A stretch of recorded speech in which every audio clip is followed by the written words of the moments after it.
Hello दोस्तों, हम देखते हैं कि टाई उनसे कहती है नहीं नहीं मैंने कुछ इतना भी खास नहीं किया। लेकिन तभी वेल कहता है तो अब से तुम्हें किसी को अपने पावर्स बिल्कुल भी नहीं दिखाना है। जो एकदम से सुनकर टाई शॉक हो जाती है और कहती है पर वो क्यों? जिसके जवाब में बेस्टो उससे कहता है क्योंकि तुम्हारी पावर्स इनक्रेडिबली स्ट्रॉन्ग है, तो ऐसा हो सकता है कि बुरे लोग तुम्हें ढूंढते हुए आ जाएंगे और तुम्हारे पावर्स का गलत इस्तेमाल करेंगे। उसके बाद वेल कहता है एग्जैक्टली, फिर तुम अपने पापा को ढूंढने से पहले ही मुश्किल में आ जाओगी, समझी? जो सुनकर टाई डर के कहती है नहीं ऐसा नहीं हो सकता, टाई पापा को ढूंढने से पहले नहीं मर सकती। और मन में कहती है ब्लैकी ने कितनी मेहनत की है मुझे यहाँ लाने के लिए। उसके बाद वेल हंसते हुए कहता है वही तो मैं तुम्हें इतनी देर से समझा रहा था। एनीवे, तुम्हारी पावर्स मर्सिनरी ग्रुप के लिए एक बहुत अच्छा हथियार बन सकता है, तो क्या कोई तरीका नहीं है जिससे तुम्हारी आइडेंटिटी को छुपाया जा सके? हमें क्या करना चाहिए? या फिर मुझे बस तुम्हें मेरे बैग में डाल के ही घूमना फिरना चाहिए? जो सुनकर टाई गुस्से से उसे कहती है बिल्कुल नहीं, मैं इसके लिए राजी नहीं हूँ। फिर वो ध्यान से सोचती है तो टाई को अपनी आइडेंटिटी छुपानी होगी, जैसे एक क्यूट रैबिट या फिर कैटरपिलर किसी शिकारी जानवर जैसे कि लायन या फिर बर्ड से छुपते हैं। नहीं, अगर टाई छुपती है तो डैडी को ढूंढना और भी ज्यादा मुश्किल हो जाएगा। तभी साइड में बेस्टो कह रहा था कि अगर हम एक बच्चे को ले तो क्या वो हमें विश्वास करेंगे? तभी टाई बेस्टो को देखकर सोचती है टाई स्कैरी दिखना चाहती है, बिल्कुल मिस्टर बेस्टो की तरह, जिससे कोई भी मुझसे पंगा नहीं लेगा। जो इमेजिन करके स्कल बेचारा भी डर जाता है। और ये सब सोचते सोचते ही टाई के दिमाग में बिजली की तरह एक आइडिया आता है और वो कहती है तो टाई को स्कैरी दिखते हुए टाई की एबिलिटीज को छुपाना होगा। अरे हाँ, ये बिल्कुल हो सकता है। तभी वो सोचने लगती है जब बार मैनेजर ने उस बुरे आदमी को मजा चखाया था तब वो बिल्कुल एक हिडन बॉस की तरह लग रही थी। उसके बाद टाई एक्साइटेड होकर कहती है एक हिडन बॉस, और ये कहकर वो बेस्टो से बोलती है और बेस्टो उसकी तरफ देखता है। फिर टाई सबसे कहती है टाई के पास एक बहुत अच्छा आइडिया है और सारे उसे गौर से सुनने लगते हैं और वो सीन वहीं पे कट हो जाता है और हम कुछ दिन बाद कैपिटल का सीन देखते हैं जहाँ पे कैपिटल के फर्स्ट गेट के बाहर Bairstow, well and grandpa Nordics अंदर गेट से होकर काफी स्वैग से आ रहे थे और बेस्टो के हाथ में कोई था जो कि एक काले रोब में लिपटा हुआ था और उन्हें कैपिटल के लोग काफी गौर से देख रहे थे। फिर तभी हमें कुछ दिनों पहले का सीन दिखाया जाता है जहाँ पर हमारी टाई उन्हें कह रही थी कि क्या होगा अगर टाई ये बोले कि टाई एक्चुअली 4 साल की है ही नहीं बल्कि टाई एक बड़े मूंछों वाले अंकल है जो ट्रांसफॉर्म होकर 4 साल के हो गए हैं। चलो टाई को मर्सिनरी ग्रुप का बॉस बना देते हैं, ये एहसान चुकाने का एक बहुत अच्छा तरीका होगा। अब टाई ही होगी एक हिडन बॉस। और हम देखते हैं कि टाई ने वही काले रोब को पहना हुआ था और उसकी हाथ वाली छड़ी दरअसल ओल्ड मैन नॉर्डिक्स की ही है। और सीन वापस प्रेजेंट टाइम में शिफ्ट होता है जहाँ पे वो लोग उन सारे मैजिक स्टोन्स को होली नाइट के सामने रखते हैं और उन स्टोन्स को देखकर होली नाइट शॉक होकर कहता है ये तो लाइक्लॉप के कोर है ना, पर ये तो सिर्फ मीडियम साइज के माना स्टोन से ही निकलता है। उसके बाद वेल स्माइल करते हुए उनसे कहता है बिल्कुल, ये 3 लाइक्लॉप्स, 18 बेलियस और 2 इन्फर्नो विंड्स के बराबर है। ये सब मर्सिनरी गिल्ड के रजिस्ट्रेशन एग्जाम पास करने के लिए काफी होना चाहिए, है ना? और वो नाइट उसकी तरफ शक भरी नजरों से देखते हुए सोचता है उस बड़े वाले आदमी को छोड़कर एक झुका हुआ बुढ़ा आदमी और एक सुंदर लड़की जो शायद अभी अभी एडल्ट हुई है, कहीं ये सब इन्होंने कहीं से चोरी तो नहीं किया? और वो लोग उल्टा उससे पूछताछ करने लग जाते हैं और कहते हैं सच सच बताओ तुम लोग आखिर हो कौन? फिर हमें नीचे से किसी की आवाज आती है जो कह रहा था कि क्या कहा? तुम लोग कितनी बदतमीजी से बात कर रहे हो तुम? जो अचानक सुनकर वो नाइट थोड़ा चौंक जाता है और वो नाइट सोचता है ये आवाज तो नीचे से आ रही है। और दोस्तों,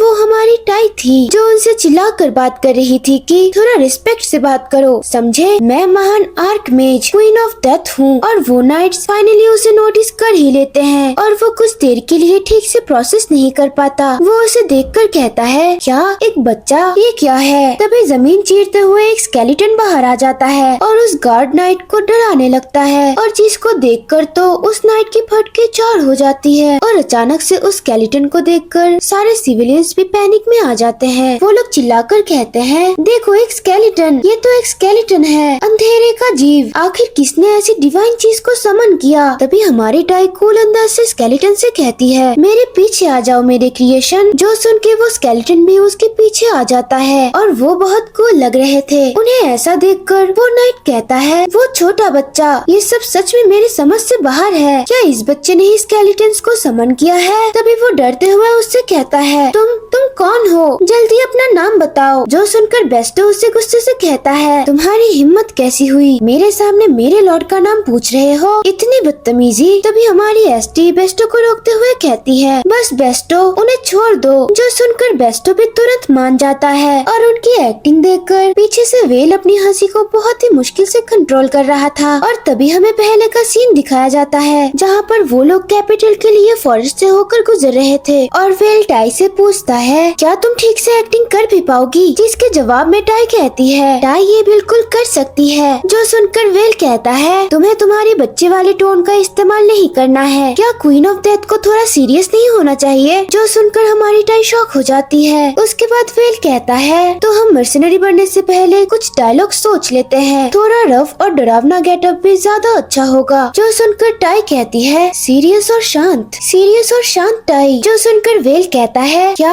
अब ये क्या बोल रही हो तुम? वैसे जब तुम पैराडियन को बुलाओगे तब तुम्हें तुम्हारी आवाज में दम रखना होगा, जैसे कि ओए नाइट्स ऐसे बुलाना। चलो अब तुम भी ट्राई करो। प्रेजेंट टाइम में वेल का सुझाव मानते हुए टाई उनसे कहती है, ओए नाइट, क्या तुम वाकई मेरा नाम जानना चाहते हो? लेकिन ये कहते हुए उसकी जबान फिसल जाती है, लेकिन उससे तो वो नाइट बहुत ज्यादा डर जाता है। साइड में वेल बड़े मुश्किल से अपनी हंसी रोकते हुए मन में कहता है, अरे बच्ची, तुम अपने ही शब्दों में अटक गई। उफ, ये लड़की मुझे पागल बना के छोड़ेगी। और साइड से बेस्टो उसे घूर रहा था। इधर हमारी टाई सोचती है, टाई ये कर लेगी। टाई एक हिडन बॉस है, पूरी यूनिवर्स में सबसे स्ट्रॉन्ग। हाँ, मैं एक दाढ़ी वाला बड़ा आदमी हूँ। उन्हें डराओ बोन फ्रेंड नंबर 3। तभी एक स्केलेटन एक चाकू लेके उन्हें डराने लगता है और टाई कहती है, तुम मेरे असली नाम को संभाल नहीं पाओगे। मेरा दूसरा नाम क्वीन ऑफ डेथ है। क्या ये इंट्रोडक्शन के लिए काफी है? जो सब देखकर तो सारे होली नाइट्स की हालत तो खराब हो जाती है और सीन वहाँ से गिल्ड के अंदर शिफ्ट हो जाता है, जहाँ पर एक नाइट उन्हें रजिस्ट्रेशन फॉर्म देकर कहता है, ठीक है, दिए गए इन्फॉर्मेशन के बेसिस पे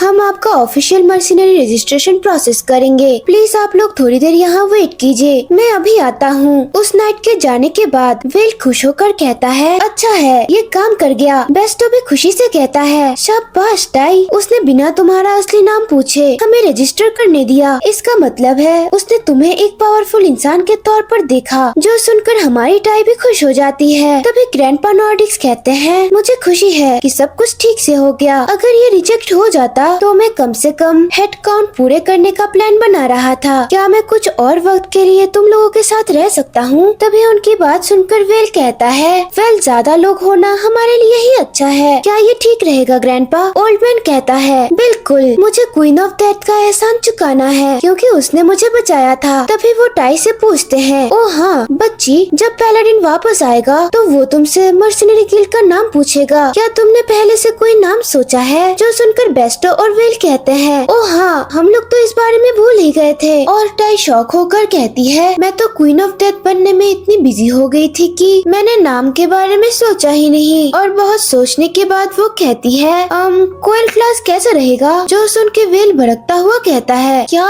ये रूल्स के खिलाफ है? मुझे ये बिल्कुल मंजूर नहीं क्वीन ऑफ डेथ। तभी वो नाइट वहाँ पर आ जाता है और उसके हाथ में एक पेपर भी था और उसे देखकर वेल वापस अपने चेयर पर बैठ जाता है। वो नाइट उनसे कहता है, आप सबके मर्सिनरी आईडी नंबर इशू हो चुके हैं। क्वीन ऑफ डेथ का special note dark attribute match के रूप में लिखा गया है। क्या आप लोगों को इसमें कोई दिक्कत है? तो इसके जवाब में टाई बिल्कुल शांत रहती है। तभी वो फिर से उनसे पूछता है, तो क्या मैं आपसे कुछ और जानकारी पूछ सकता हूँ क्वीन ऑफ डेथ? जो सुनकर टाई कुछ सोचने लग जाती है। जहाँ पर टवर्ना होटल पे वो लोग आए हुए थे और बेस्टो टाई से कह रहा था, अगर वो तैयार लाइंस के अलावा तुमसे कुछ पूछते हैं तो तुम्हें जवाब देना जरूरी नहीं है क्योंकि टाई तुम पे कोई जिम्मेदारी नहीं है। जिसके जवाब में टाई उनसे पूछती है, वो सवाल पूछ रहे होंगे पर मुझे कोई जवाब नहीं देना या मुझे अपना हाथ भी नहीं उठाना है? जिसके जवाब में बेस्टो कहता है, हाँ, तुम्हें अपना हाथ भी नहीं उठाना है। अभी एम्पायर माना स्टोन सेज के लिए मर्सिनरीज की मदद ले रहा है। ये कहना गलत नहीं होगा कि एम्पायर के किस्मत मर्सिनरीज के हाथ में ही है, इसलिए वो तुमसे जबरदस्ती कोई इन्फॉर्मेशन नहीं ले सकते।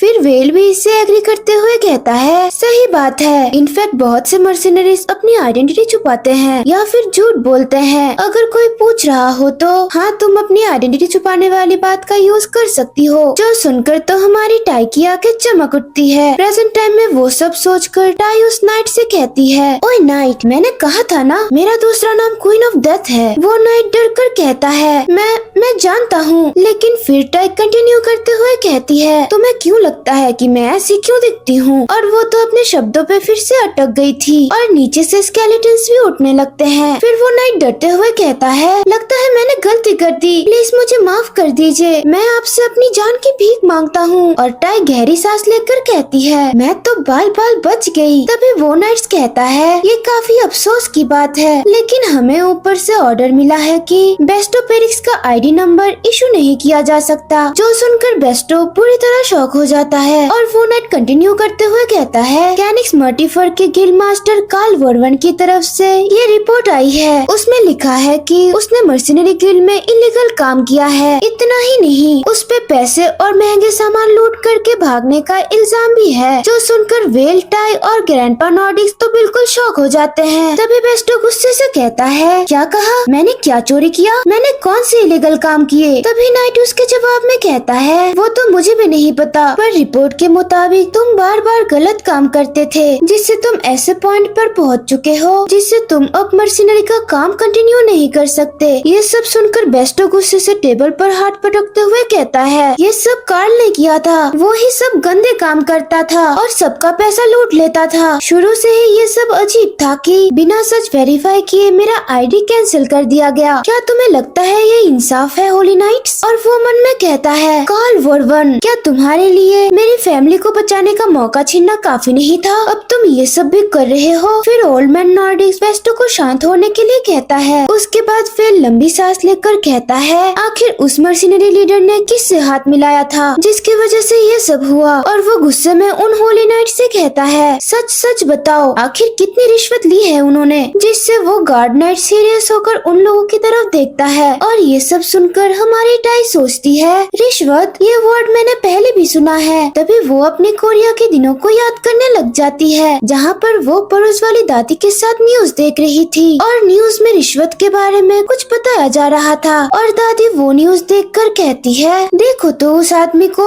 उसने पक्का बहुत सारे पैसे ले रखा है, नहीं तो वो ऐसा कैसे कर पाता? और साइड से पड़ोस वाली आंटी उनसे कहती है, दीदी, मैंने सुना है आजकल लोग बहुत सारे तरीकों से रिश्वत देते हैं। जो सुनकर दादी उससे पूछती है, तो फिर कैसे? जिसके जवाब में आंटी कहती है, अब वो एप्पल बॉक्स यूज नहीं करते, सीधा डिजाइनर बैग्स में डालकर ओपनली देते हैं। जो सुनकर दादी बोलती है, हे भगवान, सच में दुनिया का अंत आ गया है। और टाई उन बातों को सुनकर सोचती है, क्या कहा एप्पल्स? उन बातों को याद करके टाई प्रेजेंट में सोचती है, हाँ, रिश्वत वही होती है, एप्पल बॉक्स या बैग्स में पैसे भरना और फिर किसी को अपनी मर्जी से कंट्रोल करना। कार्ल किसी के साथ मिलकर रिश्वत का यूज कर रहा है और ये सब वो मिस्टर बेस्टो को परेशान करने के लिए कर रहा है। तभी वो गार्ड उनसे कहता है, असल में मुझे ये कहना तो नहीं चाहिए, लेकिन मुझे तुम्हारे सिचुएशन का पहले से अंदाजा है। जो सुनकर बेस्टो चिल्लाकर कहता है, क्या? तो फिर आखिर क्यों तुम लोग मेरे साथ ऐसा कर रहे हो? जिसके जवाब में नाइट उससे कहता है, क्योंकि जिस इंसान को कार्ल ने खरीदा है वो कोई मजाक करने लायक आदमी नहीं है। क्या तुमने नया अपॉइंटेड होने वाले कमांडर के बारे में सुना है? जो सुनकर वेल कहता है, तुम्हारा मतलब वही जिसे अंपायर ने खुद अपॉइंट किया है? और कहता है, नाइट्स के बीच भी उसके बारे में काफी बातें हो रही है कि वो हद से ज्यादा यूनिट के कामों पे इंटरफेयर करता है। और तभी वेल गुस्से में कहता है, तो क्या हुआ अगर लोग बातें करते हैं? वो लोग तो मर भी जाएंगे तब भी उन्हें निकाला नहीं जाएगा, है ना? जो सुनकर नाइट कहता है, सही कहा, वही प्रॉब्लम है। मुझे एग्जैक्ट डिटेल नहीं पता, लेकिन जिस तरह वो नए रजिस्ट्रेशन रोक रहा है, लगता है उसे काफी बड़ी रकम मिली है। फिर वेस्टो मायूस होकर कहता है, आखिर में तुम ये कहना चाहते हो कि मुझे पैसे चाहिए? वेल गुस्से से कहता है, मुझे हंसाओ मत, कहाँ से हमें इतना सारा पैसा मिलेगा? और ग्रैंडपा नॉर्डिक्स भी टेंशन करने लग जाते हैं कि अब वो लोग क्या करेंगे। तभी बेस्टो गुस्से में मन में कहता है, मेरे पास भला कुछ बचा ही कैसे होता? कार्ल ने हमसे तो हमारा कंपेंसेशन के पैसे भी छीन लिए। मुझे लगा था कि मर्सिनरी की जिंदगी ही मेरे परिवार का बदला लेने के लिए इकलौता तरीका है। तभी बेस्टो वेल को बुलाता है। वेल, कैप्टन को एस्कॉर्ट करो और पहले तुम लोग ज़ेडो में एंटर करो। मैं यहाँ कोई रास्ता ढूंढकर बाद में तुम लोगों को ज्वाइन करूँगा। तभी टाई चिल्लाकर नाइट से कहती है उस कार्ल ने उस आदमी को कितना खिलाया है। जो सुनकर नाइट टेंशन में आकर कहता है क्या? जिसके जवाब में टाई फिर से उनसे कहती है मैंने पूछा कार्ल, उस डॉगी से भी बदतर आदमी ने उस आदमी को कितना पैसा दिया। और टाई को इतना गुस्से में देखकर वेल भी शॉक हो गया था। पलाडिन टाई से हेजिटेट करते हुए कहता है मुझे ठीक से नहीं पता, लेकिन मैंने सुना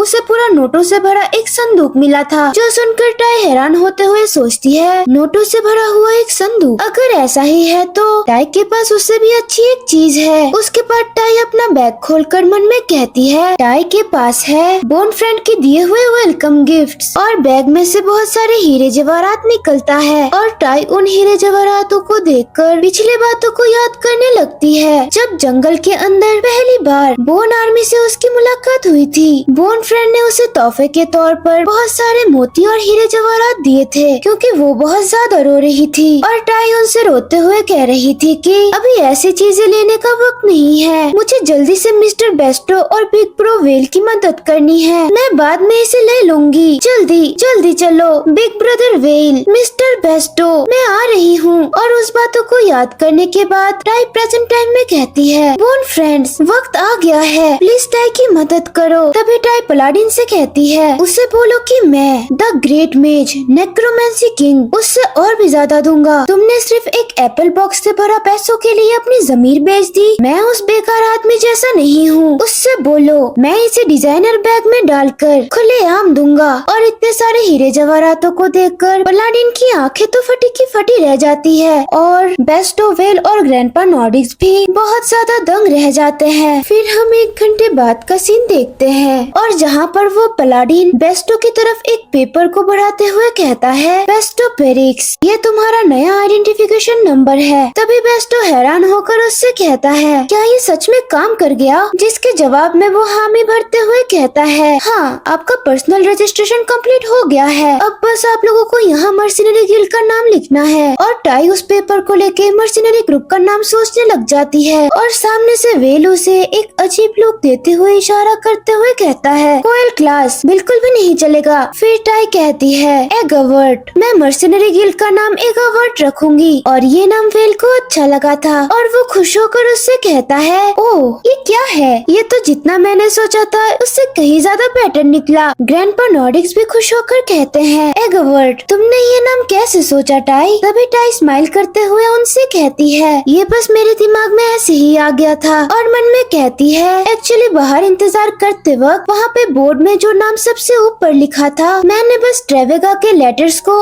उल्टा अरेंज कर दिया। मुझे पता है मैं बिना दिखाए भी बहुत ज्यादा स्मार्ट हूँ, है ना? तभी नाइट्स उन पेपर्स को देखकर कहता है तो इसका नाम एगवर्ट है, समझ गया। मैं तुम्हारे भविष्य की जीत की कामना करता हूँ क्वीन ऑफ डेथ। जो सुनकर टाई सोचती है क्या कहा? Queen of death? हमने फाइनली ये कर दिखाया, हम एक मर्सिनरी गिल्ड बन गए। अब हम सब ज़ेडो पे एक साथ जा सकते हैं। फिर वहाँ से वो लोग ज़ेडो की तरफ निकलने लग जाते हैं और सारे लोग तो उन्हें ही देख रहे थे। बेस्टो जाते हुए टाई को स्माइल करते हुए कहता है थैंक यू टाई, सच में बहुत शुक्रिया। और बेस्टो को देखकर ये लग रहा था कि वो रो रहा था। टाई बेस्टो की तरफ देखते हुए सोचती है मिस्टर बेस्टो, उनकी आंखें लाल है और वो खुश होकर सोचती है जैसा डैडी ने पहले किया था। इस बार टाई ने मिस्टर बेस्टो की मदद की। टाई को ऐसा स्माइल करते हुए देख वेल उसे चिढ़कर कहता है तुम्हें अभी अपना एक्सप्रेशन रिलैक्स नहीं करना चाहिए। जो सुनकर टाई शॉक होकर कहती है ओह हाँ, तुमने सही कहा बिग ब्रदर। और उसे ऐसा देखकर वेल तो हंस ही देता है। फिर टाई उनसे कहती है जब हम वापस होटल जाएंगे तब हम सब मिलकर कुछ बहुत ज्यादा यम्मी खाएंगे। जो सुनकर बेस्टो स्माइल करते हुए कहता है जरूर, समझ गया क्वीन ऑफ डेथ। और वो मन में कहता है मैं जरूर तुम्हारे पापा को ढूंढ निकालूंगा टाई। सीन शिफ्ट होता है और हमें ज़ेडो के बाहरी इलाके का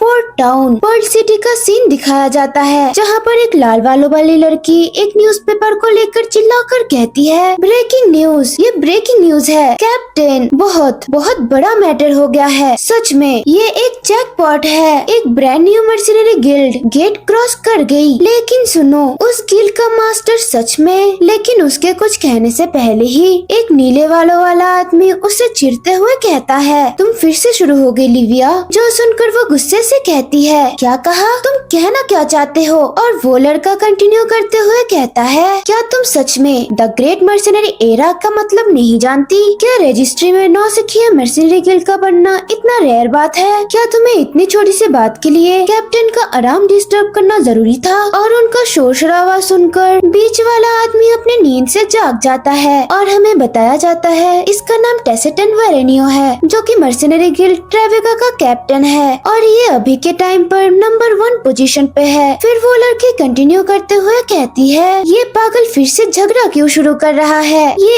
एक स्कोप है, समझे? एक बहुत बड़ा वाला स्कोप। भूल जाओ, मैं तुम्हें नहीं बताऊंगी, तो तुम अपने कान बंद करो। और दोस्तों, इस लड़की का नाम लिविया है, जो कि ट्रेवेगा मर्सिनरी गिल्ड की एक मेंबर है। जो सब सुनकर वो नीले बालों वाला लड़का गुस्से से कहता है, वैसे भी ये फिर से कोई बेकार खबर ही होगी और इसका नाम विक्टर है और ये भी ट्रेवेगा मर्सिनरी गिल्ड का एक मेंबर ही है। तभी लिविया कहती है, मैंने कहा ना, अगर तुम्हें नहीं सुनना तो अपना कान बंद कर लो। फिर एक और बंदा आकर विक्टर से कहता है, इसकी बात सुन लो विक्टर, लिविया बिल्कुल सही कह रही है। लगता है एक असली परेशानी सामने आ गई है कमांडर, जिसकी बात कमांडर भी सुन रहा था। और वो बंदा कंटिन्यू करते हुए कहता है, ये एक मेज और काफी पावरफुल भी है और इस बंदे का नाम एल्रिक है और ये भी ट्रेवेगा का हिस्सा है। उसकी बात सुनकर सारे लोग कहने लगते हैं, क्या तुम कह रहे हो एक मेज ने मर्सिनरी ग्रुप बनाया है? और एल्रिक की बातें सुनकर विक्टर भी सोचने लगता है, आजकल तो टेलुशिया में मेज बहुत रेयर होते हैं। सिर्फ माना के साथ पैदा होने का नेचुरल टैलेंट ही नहीं, बल्कि सालों की ट्रेनिंग के बाद ही वो लेवल मिल पाता है। इसीलिए तो सब मेजेस को मॉन्स्टर कहा जाता है, बिल्कुल एल्रिक की तरह। और दोस्तों, हमें ये पता चलता है कि एल्रिक भी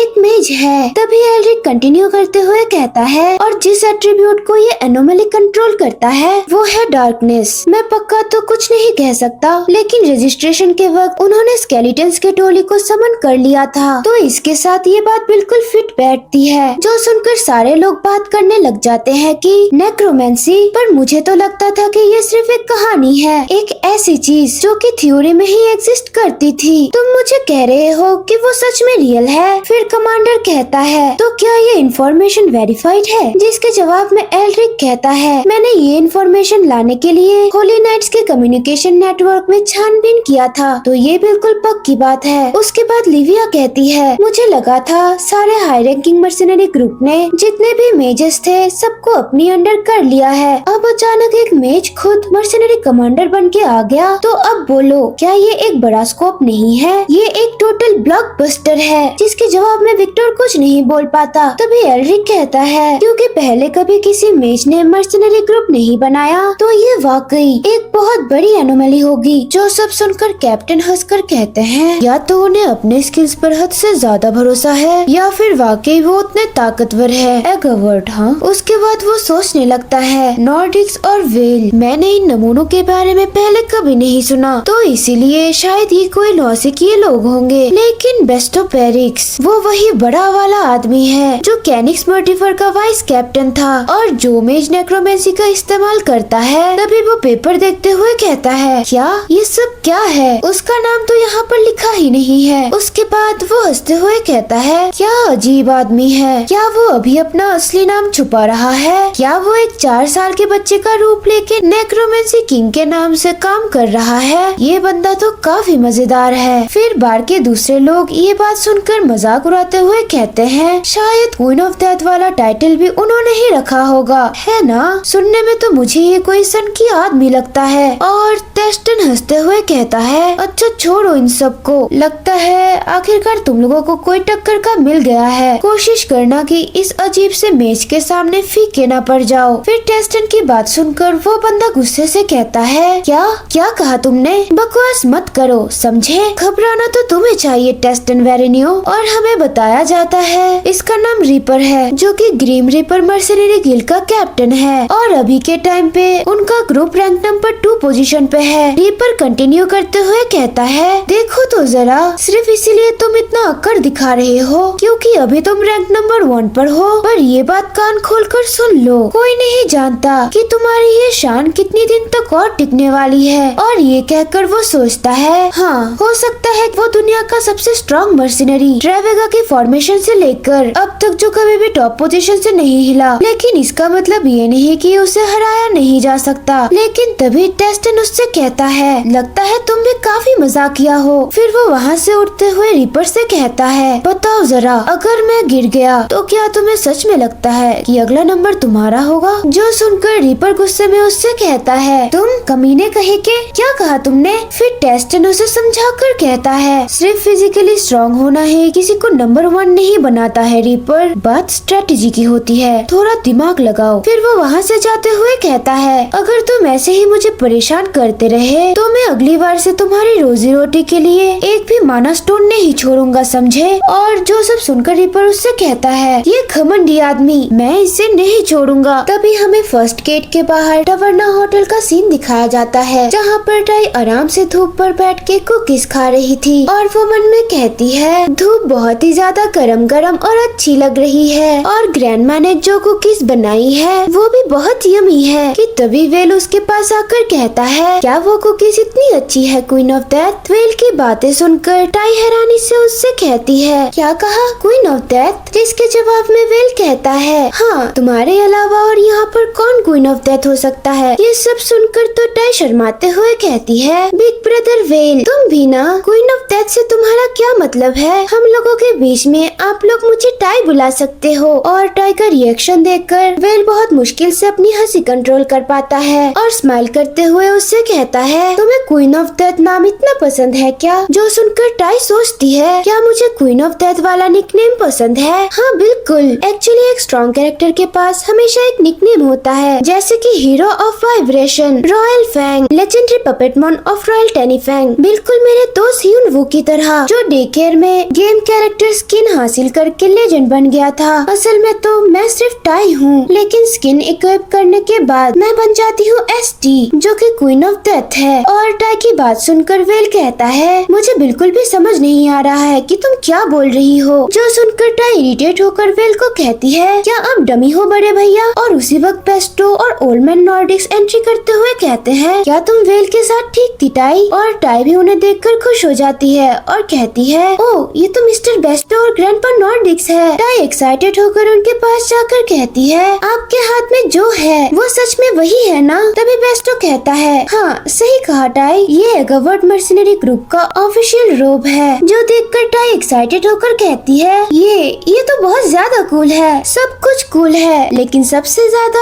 ये सच में डोना फैंग ही है, ये कितनी प्रीटी है। तभी वेल रोब को देखकर परेशान होते हुए कहता है, रुको, क्या तुमने सच में यहाँ पर लगा दिया ये गुलाबी कीड़ा? जो सुनकर टाई का तो दिल ही टूट जाता है और वो कहती है, क्या एक कीड़ा? तभी बेस्टो उसे समझाते हुए कहता है, वेल, हालांकि हमारे पास टाई को लीडर की सीट पर बैठाने की एक वजह है, ताकि हम उसकी आइडेंटिटी को छुपा सके। फिर भी जब तक टाई लीडर है, हम उसके डिसीजन को इग्नोर नहीं कर सकते। जो सुनकर वेल अपनी पॉइंट रखते हुए कहता है, नहीं, फिर भी देखो तो, तुम इस गुलाबी कीड़े के अलावा कोई सा भी कूल चीज लगा सकते थे, इस सड़े हुए कीड़े को क्यों लगा दिया? जो सुनकर टाई को तो बुरा लग जाता है और वो कहती है, क्या कहा, सड़ा हुआ कीड़ा? आप ऐसी बात भला कैसे बोल सकते हो? उसके बाद ओल्ड मैन नॉर्डिक्स कहते हैं, हे भगवान, हमने तो इसे बहुत मेहनत से ड्रॉ किया था। और ये सब सुनकर टाई मन में कहती है, ग्रैंडपा नॉर्डिक्स ने बिल्कुल सही कहा, ग्रैंडपा और टाई ने मिलकर डोना फैंग को बहुत मेहनत से बनाया था। नहीं, सबसे पहले ये एक टेनी फैंग है और डोना फैंग तो सबसे बेस्ट है। उसके बाद वेल एक इंक को अपने हाथ पे लेकर कहता है, ये सब मुझसे नहीं होगा, मैं इसे मिटाने वाला हूँ। और ये सुन के हमारी टाई तो बिल्कुल डर जाती है और उसको काटते हुए कहती है, ये डोना फैंग की इंसल्ट है। वेल टाई से अपने आप को छुड़ाने की कोशिश करते हुए कहता है, अरे नहीं, ये तुम आखिर क्या कर रही हो? क्या तुम एक डॉगी हो? ओह नो, ये तो इसकी थूक है, सीरियसली। टाई कहती है, मैं कोई डॉगी नहीं हूँ, मैं एक बच्ची हूँ। तभी वेल चिढ़ते हुए कहता है, ये फिर से अपना बच्ची वाला कार्ड वर्ड यूज कर रही है। चाहे तुम एक बच्ची हो या डॉग, मैं वही कर रहा हूँ जो मुझे करना है। तभी टाई वेल को रोते हुए कहती है, नहीं ऐसा मत करो बड़े भैया। और तभी हम देखते हैं सारी इंक दीवार पे फैली हुई थी और वेल की उंगली से थोड़ा खून आ रहा था और वेल हैरान होकर कहता है, हाँ ये सब क्या हो रहा है। तभी हम देखते हैं ब्लैकी बाहर आ गया था और वो गुस्से से कहता है, तुमने मुझे जल्दी उठने को कहा था, सिर्फ ऐसा हंगामा दिखाने के लिए। टाई वेल की उंगली से खून आते देख बिल्कुल शॉक हो जाती है और ब्लैकी को ऐसे अचानक देखकर पेस्टो और ग्रैंडपा नॉर्डिक्स भी बहुत ज्यादा शॉक हो जाते हैं। ब्लैकी को देखकर टाई चिल्लाकर कहती है, क्या ब्लैकी तुम ये क्या कर रहे हो। फिर वेल कहता है, हे शॉर्टी, क्या तुमने सच में अभी अपने समन को मुझ पे अटैक करने के लिए ऑर्डर दिया। और वो तो बहुत ज्यादा गुस्से में था और टाई उसे समझाते हुए कहती है, टाई ने उसे ऐसा करने को नहीं कहा था। उसके बाद बेस्टो उसकी तरफ एक कपड़ा देते हुए कहता है, वेल उसे सवालों से मत घेरो, तुमने ओल्ड मैन नॉर्डिक से सुना था ना, टाई की शक्तियाँ अभी अभी अवेक हुई है, तो इसीलिए उसे उन्हें कंट्रोल करने में मुश्किल आ रही होगी। तभी वेल उसका खून पोंछते हुए कहता है, फिर भी अपने टीम मेंबर के साथ ऐसा बर्ताव करना तुम्हें नहीं लगता ये काफी अनफेयर है। फिर बेस्टो उसे समझाकर कहता है, नहीं मैं कह रहा हूँ कि तुम ऐसा कुछ मत करो जिसका तुम्हें बाद में पछतावा हो, क्योंकि तुम हार जाओगे। जो सुनकर पीछे ब्लैकी भी हंस देता है और उसे हंसता देख वेल गुस्से से आग बबूला होकर कहता है, क्या ये पप्पू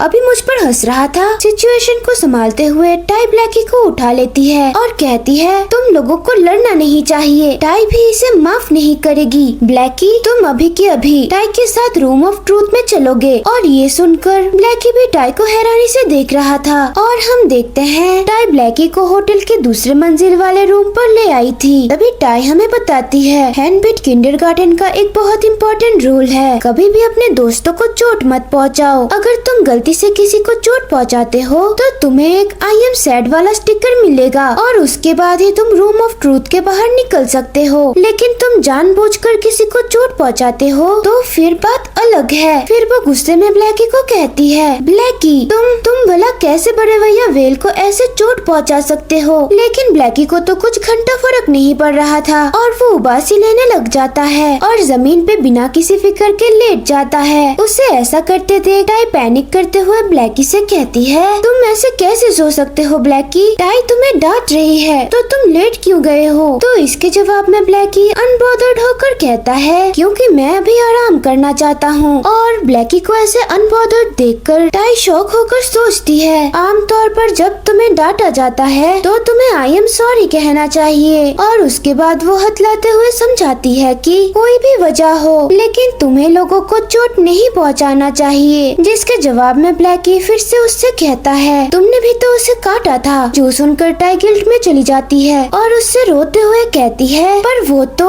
मैंने उसे इतनी जोर से नहीं काटा था। उसके बाद ब्लैकी उससे सीरियस होकर कहता है, फिर भी तुमने अच्छा किया, मुझे नहीं लगा था कि तुम अकेले इतना कुछ कर पाओगी। उस आदमी को काटना और इतनी दूर इस गेट तक पहुंचना, तुमने बहुत अच्छा किया टाई। और ब्लैकी की बात सुनकर टाई भी बहुत इमोशनल हो जाती है और उससे कहती है, सच में ब्लैकी क्या तुम सच बोल रहे हो। जिसके जवाब में ब्लैकी हाँ में सिर हिलाता है और मायूस होकर कहता है, पैथेटिक तो मैं हूँ। सोचा जाए तो टाइमलाइन को थोड़ा सा मोड़ने की वजह से ही इतने लंबे टाइम तक मुझे इनएक्टिव रहना पड़ रहा है। जो सुनकर टाई तुरंत उससे कहती है, नहीं ब्लैकी, तुमने खुद कहा था कि डायमेंशंस के साथ छेड़छाड़ करना बहुत ही ज्यादा मुश्किल काम है, तुम आराम कर सकते हो। उसके बाद ब्लैकी उससे कहता है कि ये मेरे ज्यादा पावर इस्तेमाल करने से नहीं हुआ, ये इसीलिए है कि मैं कमजोर हूँ, इसीलिए तुम जो कर रही हो वो करती रहो क्वीन ऑफ डेथ। यही नाम था ना, बेहतर होगा कि तुम अपनी पहचान छुपा कर रखो और ऐसा करते हुए मेरी आइडेंटिटी भी छुपा कर रखना। जो सुनकर टाई उससे पूछती है, क्या तुम्हें भी तुम्हारा आइडेंटिटी छुपाना है ब्लैकी। जिसके जवाब में ब्लैकी कहता है, हाँ लगता है सब मुझे परमानेंट समझ रहे हैं तो उन्हें इस गलतफहमी में रहने देते हैं। तभी ब्लैकी की बात सुनकर टाई हैरानी से सोचने लगी कि क्या ब्लैकी के पास भी अपनी पहचान छुपाने की कोई वजह है। बिल्कुल टाई की तरह। ठीक है, तो ऐसे टाइम में हमें एक दूसरे को प्रोटेक्ट करना चाहिए। फिर वो ब्लैकी से खुश होकर कहती है, हाँ ब्लैकी। टाई वादा करती है टाई किसी को नहीं बताएगी कि ब्लैकी एक लेजेंडरी पपेटमॉन है। उसके बाद ब्लैकी ट्रांसफॉर्म होकर कहता है, लुकारियन, मेरा नाम लुकारियन है और एस्टी उसका नाम सुनने के बाद हैरानी से उसे देखकर उससे कहती है लुकारियन। फिर वो सोचती है लुकारियन वही जिसने टाई को अपने पापा को फिर से देखने का मौका दिया। फिर टाई उसे गले लगाकर कहती है थैंक यू लुकारियन, तुम्हारा बहुत बहुत शुक्रिया अपनी पूरी ताकत लगाकर टाई की मदद करने के लिए। जो अचानक से सुनकर लुकारियन भी हैरान हो जाता है। फिर टाई खुद को उससे दूर करते हुए कहती है ओ नहीं, मेरी नाक बह रही है। और वो लुकारियन से कहती है तुम्हें पता है हम कल कैपिटल पे जा रहे हैं, जैसे ही मुझे मेरे पापा मिल जाएंगे टाई जरूर तुम्हारा एहसान चुकाएगी। और अगर तुम थक जाओ तो जब भी तुम चाहो मेरे बैग में आराम कर सकते हो। और हाँ, क्योंकि हमें हमारी पहचान छुपानी है तो तुम्हें ब्लैकी ही बुलाते रहना बेहतर होगा, है ना?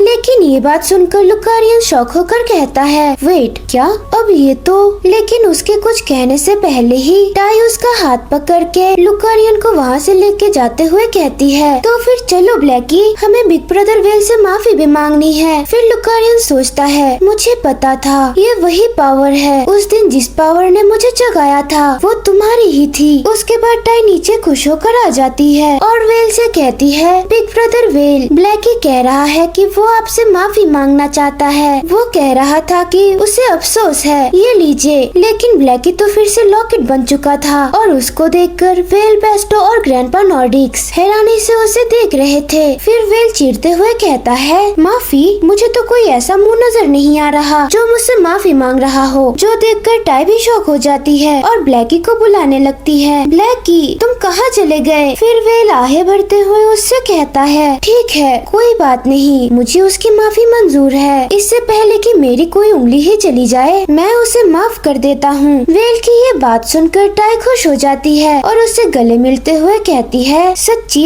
बिग ब्रदर, आप टेनी फैंग को मुझसे नहीं छीनेंगे, है ना? Thank you big brother. और उसे ऐसा करते देख वेल चिढ़ते हुए उसे अपने पैर से झटकाते हुए कहता है अरे तुम क्या कर रही हो, यहाँ मरीज मैं हूँ। और उन्हें ऐसा करते देख ग्रैंडपा नॉर्डिक्स और बेस्टो भी हंस देते हैं। उसके बाद हमें अगले दिन का सीन दिखाया जाता है जहाँ पर बेस्टो टाई को सहलाकर उससे कहता है ठीक है तो क्या तुम रेडी हो टाई? जैसे ही हम यहाँ से निकलेंगे तुम फिर से क्वीन ऑफ डेथ बन जाओगी। जिसके जवाब में टाई एक्साइटेड होकर बेस्टो से कहती है आप सब कुछ टाई पर छोड़ दीजिए। ओ मेरा मतलब क्वीन ऑफ डेथ पर। उसके बाद टाई हमें बताती है इसके साथ हम सब फाइनली कैपिटल के लिए निकल पड़े और हम देखते हैं मैनेजर और गैंगस्टर दादी उन्हें सी ऑफ भी कर रहे थे और टाई जाते हुए उन्हें गुड बाय कर रही थी। फिर टाई कंटिन्यू करते हुए कहती है मैंने सोचा था गेट पार करते ही वहाँ पर गुजोंगनो जैसे बड़े बड़े बिल्डिंग्स होंगे, लेकिन ब्लैकी ने कहा कैपिटल टाई के सोच से कहीं ज्यादा बड़ा है। और जैसे ही हम लोग गेट के अंदर से गुजरे टाई का सामना एक ऐसे सीन से हुआ जो कि टाई ने बस टीवी पर ही देखा था और हम देखते हैं वो एक रेगिस्तान था जो कि टेलोशियम के और डीप जगह पर थी। तभी वेल बेस्टो से कहता है बेस्टो तुम्हारे वॉर हैमर को रिपेयर करने के लिए हमें पॉपुलोसा वेपन डिस्ट्रिक्ट पर जाना होगा, है ना? क्या हमारे लिए वापस जाकर कैरेज रेंट करना बेटर नहीं होगा? जिसके जवाब में बेस्टो टाई का रोप ठीक करते हुए वेल से कहता है हम इसमें कुछ नहीं कर सकते वेल, अगर हमें कैपिटल के सेंटर तक पहुंचने के लिए पैसे बचाने हैं तो हमें ऐसा ही करना होगा। जो सुनकर वेल कहता है हाँ तुम सही कह रहे हो, उन्हें घूस देने के चक्कर में हमने अपने सारे कॉइन्स खर्च कर दिए थे।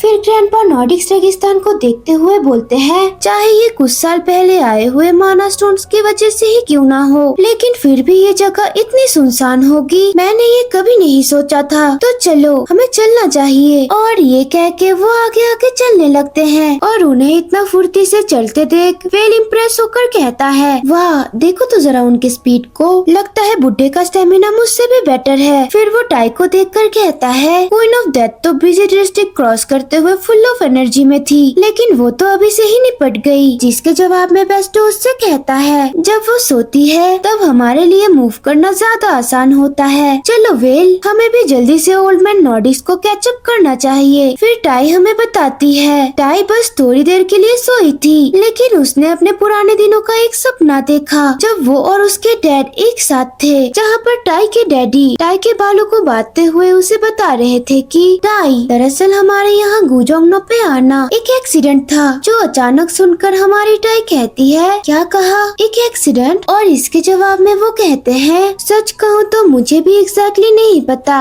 कि हमारे साथ क्या हुआ था, लेकिन अगर मैं सर्च करता रहा तो मुझे जरूर वापस जाने का कोई न कोई रास्ता मिल जाएगा। जो सुनकर टाई अपने डैडी को हौसला देकर कहती है, हाँ जरूर डैडी, मुझे पता है आप ये कर सकते हो, आप जरूर वापस घर जा सकते हो। और हमारी प्यारी टाई को देखकर उसके डैडी उसे गले लगा लेते हैं और कहते हैं, ऑफ कोर्स तुम्हारे ये डैडी जरूर वापस जाने का रास्ता ढूंढ लेगा अपनी क्यूट बेटी के साथ मिलकर। फिर टाई हमें बताती है अपने सपनों में भी टाई के डैडी बिल्कुल वैसे ही थे जैसे टाई उन्हें याद करती थी। उन्होंने कभी नहीं कहा कि वो थके हुए हैं, वो सिर्फ टाई के लिए मुस्कुराते रहे। एक दिन अचानक से किसी अजीब सी दुनिया में गिर जाना, ये जरूर बहुत डरावना और दुख भरा एक्सपीरियंस रहा होगा। अगर टाई की मुलाकात मिस्टर बेस्टो से ना हुई होती तो वो अभी भी जंगल में अकेली भटक रही होती, क्योंकि उसके डैड रोज उसे इस दुनिया की स्टोरी सुनाया करते थे। इसीलिए उन स्टोरीज को याद करके वो इस अनजान जगह पे भी खुद को सेफ फील कर पाती है। लेकिन उसके डैड तो बिना कुछ जाने ही अचानक से अजीब सी दुनिया में आ गए थे। हर एक दिन उनके लिए कितना मुश्किल रहा होगा ना। और देखने से ये लग रहा था टाई के डैड खुद भी डिप्रेशन में थे। टाई सपने में कहती है, बस थोड़ा और वेट करो पापा, इस बार टाई जरूर आपको प्रोटेक्ट करेगी। और वो रोते हुए कहती है, टाई आपको अपने सारे ज्वेल्स भी दे देगी पापा। और वो लोग पॉपुलोसा डिस्ट्रिक्ट के लिए सफर पर निकल जाते हैं। फिर हम पर्ल सिटी का सीन देखते हैं, जो एम्पायर के सरहद का एक बंदरगाह है, जहाँ पर ओल्ड मैन नॉर्डिक्स बड़े बड़े शिप्स को देखकर हंसकर कहते हैं, ओहो ये जगह तो इतने सालों में बिल्कुल भी नहीं बदली। जिसे इतना फिट देखकर वेल थका हारा कहता है, ये ओहो क्या है, हम यहाँ 2 दिन से कंटिन्यूअसली चल रहे हैं, क्या आप सीरियसली 70 से ऊपर के हो? लेकिन आपका स्टेमिना तो मुझसे भी बेटर है। फिर ओल्ड मैन नॉर्डिक्स बात टालकर कहते हैं, क्या तुम लोग सिटी घूमना चाहोगे?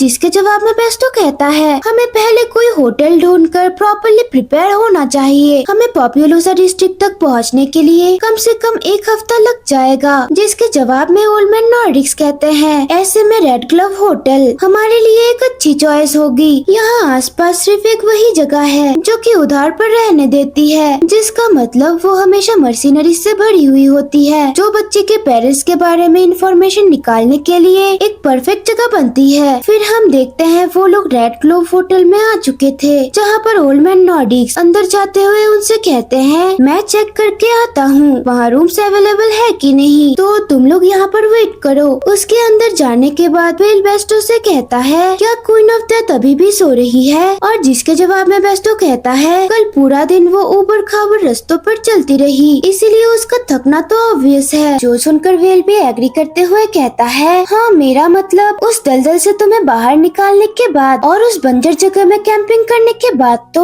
उसने सच में बहुत कुछ झेला है। फिर वो टाई को कवर करते हुए कहता है, बात वो नहीं है, मर्सिनरीज यहाँ पर आने लगे हैं। क्या तुम चाहते हो कि पूरी दुनिया द ग्रेट नेक्रोमेंसी किंग को झपकी लेते हुए देखे? ये उसकी सेल्फ रिस्पेक्ट का सवाल है, समझे? उसके बाद बेस्टो कहता है, पता नहीं ओल्ड मैन नॉर्डिक्स को सिर्फ वैकेंसीज चेक करने के लिए इतना टाइम क्यों लग रहा है। जो सुनकर वेल उसे सुझाव देते हुए कहता है, तो फिर हम बस अंदर क्यों नहीं चले जाते? जिससे बेस्टो भी एग्री करता है। जिसके बाद वो दोनों होटल के अंदर आ जाते हैं, जहाँ पर होटल मैनेजर ग्रैंडपा नॉर्डिक से कह रहा था, जैसा मैंने कहा वैसा ही है। एक गेस्ट ने कहा था कि वो आज जल्दी चेकआउट करेगा, इसीलिए अभी तक कोई रूम अवेलेबल नहीं है, लेकिन ये जल्दी हो जाएगा, तो थोड़ा वेट कीजिए। तभी वहाँ पर वेल आकर कहता है, क्या चल रहा है यहाँ? जिसके जवाब में होटल मैनेजर कंटिन्यू करते हुए कहता है, उन्होंने कहा था कि वो मॉर्निंग बोट से कैपिटल जा रहे हैं, तो उन्हें अब तक चेकआउट कर लेना चाहिए था। तभी सीढ़ियों से कोई उसे बुलाकर कहता है, यो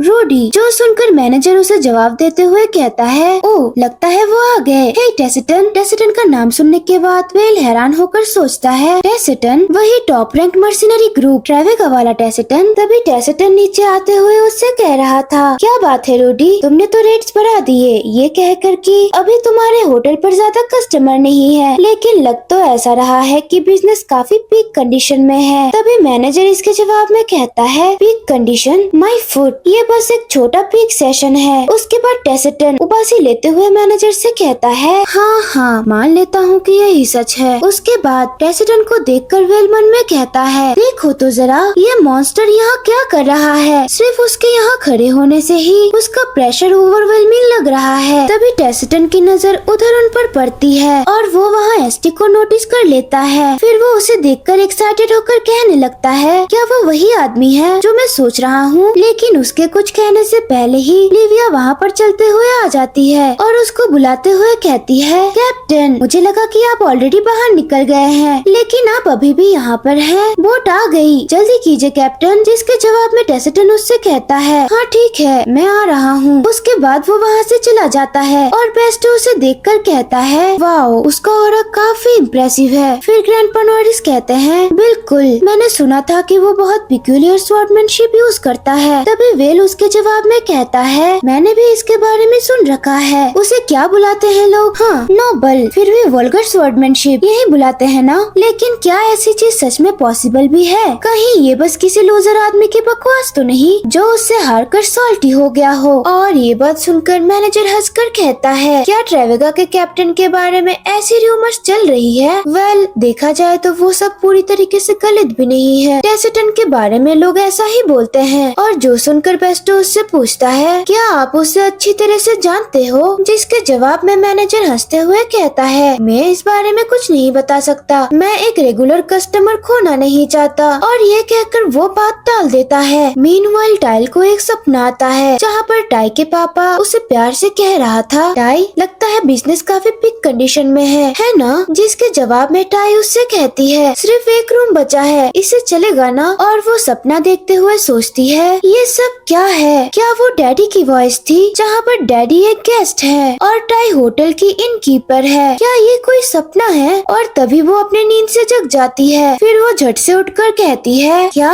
ये मैं कहाँ पर हूँ? ये तो एक अनजान सीलिंग है। तभी साइड से बेस्टो उससे कहता है, ओहो क्या मैंने तुम्हें जगा दिया? जो सुनकर वेल कहता है, क्या कहा जगा दिया? वैसे भी उसके उठने का टाइम हो गया था, अगर वो और सोती तो वो रात को नहीं सो सकेगी। उसके बाद ग्रैंडपा नॉर्डिक्स खिड़की से टाई को शहर दिखाकर कहते हैं, हम पर्ल सिटी में पहुँच गए हैं और ये एक ट्रेडिशनल होटल है। जिसके जवाब में टाई हैरानी से कहती है, पर्ल सिटी? फिर बेस्टो स्माइल करते हुए उससे कहता है, टाई हमें कुछ काम निपटाने हैं तो थोड़ी देर यहाँ वेट करो, हम जल्द ही वापस आ जाएंगे। जो सुनकर टाई उन्हें बाय करते हुए कहती है, ठीक है। टाई रूम पे चुपचाप रहेगी और ये कह के वो लोग वहाँ से चले जाते हैं। चलते हुए बेस्टो सीरियस होकर वेल और ग्रैंडपा नॉर्डिक से कहते हैं, ठीक है तो फिर चलो नीचे जाकर कुछ इन्फॉर्मेशन कलेक्ट करते हैं, देखते हैं क्या किसी को ल्यूमिनन फैमिली और किम युंगसो के ठिकाने का पता है या नहीं। ये कहकर वो लोग रेड ग्लोव होटल के बेसमेंट पे आ चुके थे। फिर वो सीन वहीं पर कट हो जाता है और हम टाई को देखते हैं जो कि क्यूरियस होकर सिटी को निहार रही थी और सिटी को देखकर वो कह रही थी कि जैसे डैडी ने कहा था, टेलोशियम सच में बहुत ब्यूटीफुल है। देखा जाए तो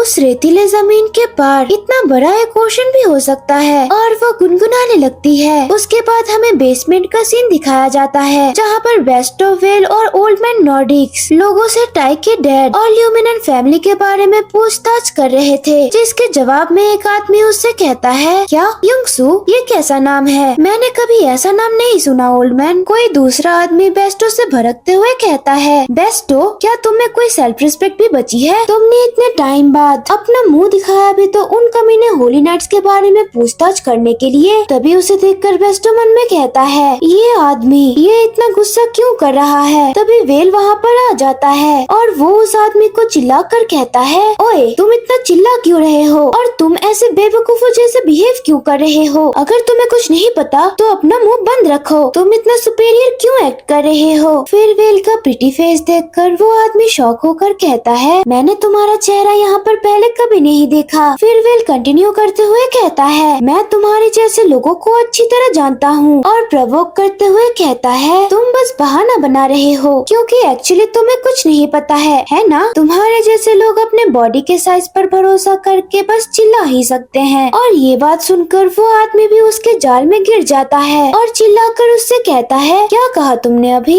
ऑफ कोर्स मुझे उनके बारे में पता है, मैं तुम्हें ल्यूमिनन फैमिली के बारे में सब कुछ बताऊंगा, तो बैठो और ध्यान से सुनो। फिर सीन वहाँ से टाई की तरफ शिफ्ट हो जाता है, जहाँ पर टाई किसी को देखकर हैरान हो जाती है और कहती है, क्या? और उसकी नजर नीचे टेसिटन के ऊपर पड़ती है, जो कि बंदरगाह की तरफ जा रहा था। फिर वो उसे देखकर हैरानी से सोचती है, क्या ये इसलिए है क्योंकि मैंने अभी अभी पापा का सपना देखा था, पर मुझे कोई दिख रहा है जो कि बिल्कुल पापा के जैसे दिख रहे हैं। और ये सोचकर टाई तुरंत वहाँ से निकल जाती है और वहाँ उस तरफ जाते हुए कहती है, नीली छत, मुझे उस नीली छत के उस पार जाना होगा। फिर वो बंदरगाह में आ चुकी थी, जहाँ पर टेसिटन और उसके टीम मेंबर शिप पर चल रहे थे। वो टेसिटन को देखकर वहाँ पे एक्साइटेड होकर सोचती है, वो कोई पापा जैसे दिखने वाले नहीं है, वो तो सच में मेरे डैड ही है। उसके बाद वो वहाँ दौड़कर जाते हुए सोचती है, डैड मैं आ रही हूँ। और उसके बाद बेसमेंट का सीन दिखाया जाता है, जहाँ पर वो आदमी बेस्टो और वेल को बता रहा था कि ल्यूमिनन फैमिली ये एक ऐसा परिवार है जहाँ पर एम्पायर के सबसे शक्तिशाली होली नाइट्स के डिसेंडेंट रहते हैं और फैमिली हेड वेलेंटिस ल्यूमिनन के 4 बेटे हैं। उनके सारे बेटे होली नाइट्स के हाई पोजीशन पर तैनात है और वो लोग तो बहुत पैसे वाले भी है। सबसे बड़ा बेटा एडमंड ल्यूमिनन टेक्टिकल एडवाइजर है, दूसरा बेटा लियोनार्डो ल्यूमिनन यूनिट कमांडर है और तीसरा बेटा अलेक्जेंडर ल्यूमिनन मेडिकल डिपार्टमेंट के चीफ के पोजीशन पे है। और उनके बारे में ये बेसिक इन्फॉर्मेशन सुनकर वेल चिढ़ते हुए कहता है, ये सब तो मुझे भी पता है बेवकूफ, ऐसे मशहूर परिवार के बारे में क्या तुम सोचते हो कि बस तुम ही जानते हो? फिर वो बेस्टो को उस आदमी के बारे में कंप्लेन करते हुए कहता है, बेस्टो तुमने भी देखा ना, मैंने कहा था ना ये कुछ भी नहीं जानता। जो सुनकर बेस्टो भी उसे सीरियस नजरों से घूर रहा था और वो बंदा भड़कते हुए कहता है, क्या? ऐसा कुछ भी नहीं है, पहले मेरी बात सुन तो लो। तो वो फिर से कंटिन्यू करते हुए कहता है, हाँ तो मैं कह रहा था पहले 3 बेटों के बारे में तो सब लोग जानते हैं, लेकिन फैमिली के चौथे बेटे का पता कोई नहीं जानता। जो सुनकर वेल कंफ्यूज्ड होकर कहता है, कहीं ऐसा तो नहीं उस चौथे बेटे का एक बच्चा हो लगभग 4 साल की उम्र का? फिर बेस्टो भी उससे पूछने लग जाता है, क्या पता फैमिली के मना करने के बाद वो भाग गया हो या फिर उसका कोई बच्चा भी हो। जिसके जवाब में वो आदमी उन्हें कहता है, ऐसा तो बिल्कुल भी नहीं हो सकता, सबसे छोटा ल्यूमिनन तो बस पिछले साल ही अडल्ट हुआ है, उस उम्र में उसका एक 4 साल का बच्चा हिसाब ही नहीं मिल रहा है। और जो सुनकर वेल उससे पूछता है, तो फिर बाकी यंग मास्टर्स का क्या? जिसके जवाब में वो बंदा कहता है, अगर इतने बड़े नोबल फैमिली में ऐसी खुशी की बात होती तो फिर क्या हमें पता नहीं चलता? जो सुनकर वेल कहता है, वेल तुमने सही कहा, उन लोगों को देखते हुए ऐसा लगता है वो एम्परर और एम्प्रेस को भी बुलाते और एक हद से ज्यादा शानदार जश्न मनाते, तो फिर एक ही पॉसिबिलिटीज बचती है। और ये सीन वहीं पर कट हो जाता है और हमें एसटी को दिखाया जाता है, जो लोगों से टकराते हुए बहुत ही मुश्किलों से टेसिटन की तरफ जा रही थी। और हम देखते हैं टेसिटन ऑलरेडी बोट पर चढ़ गया था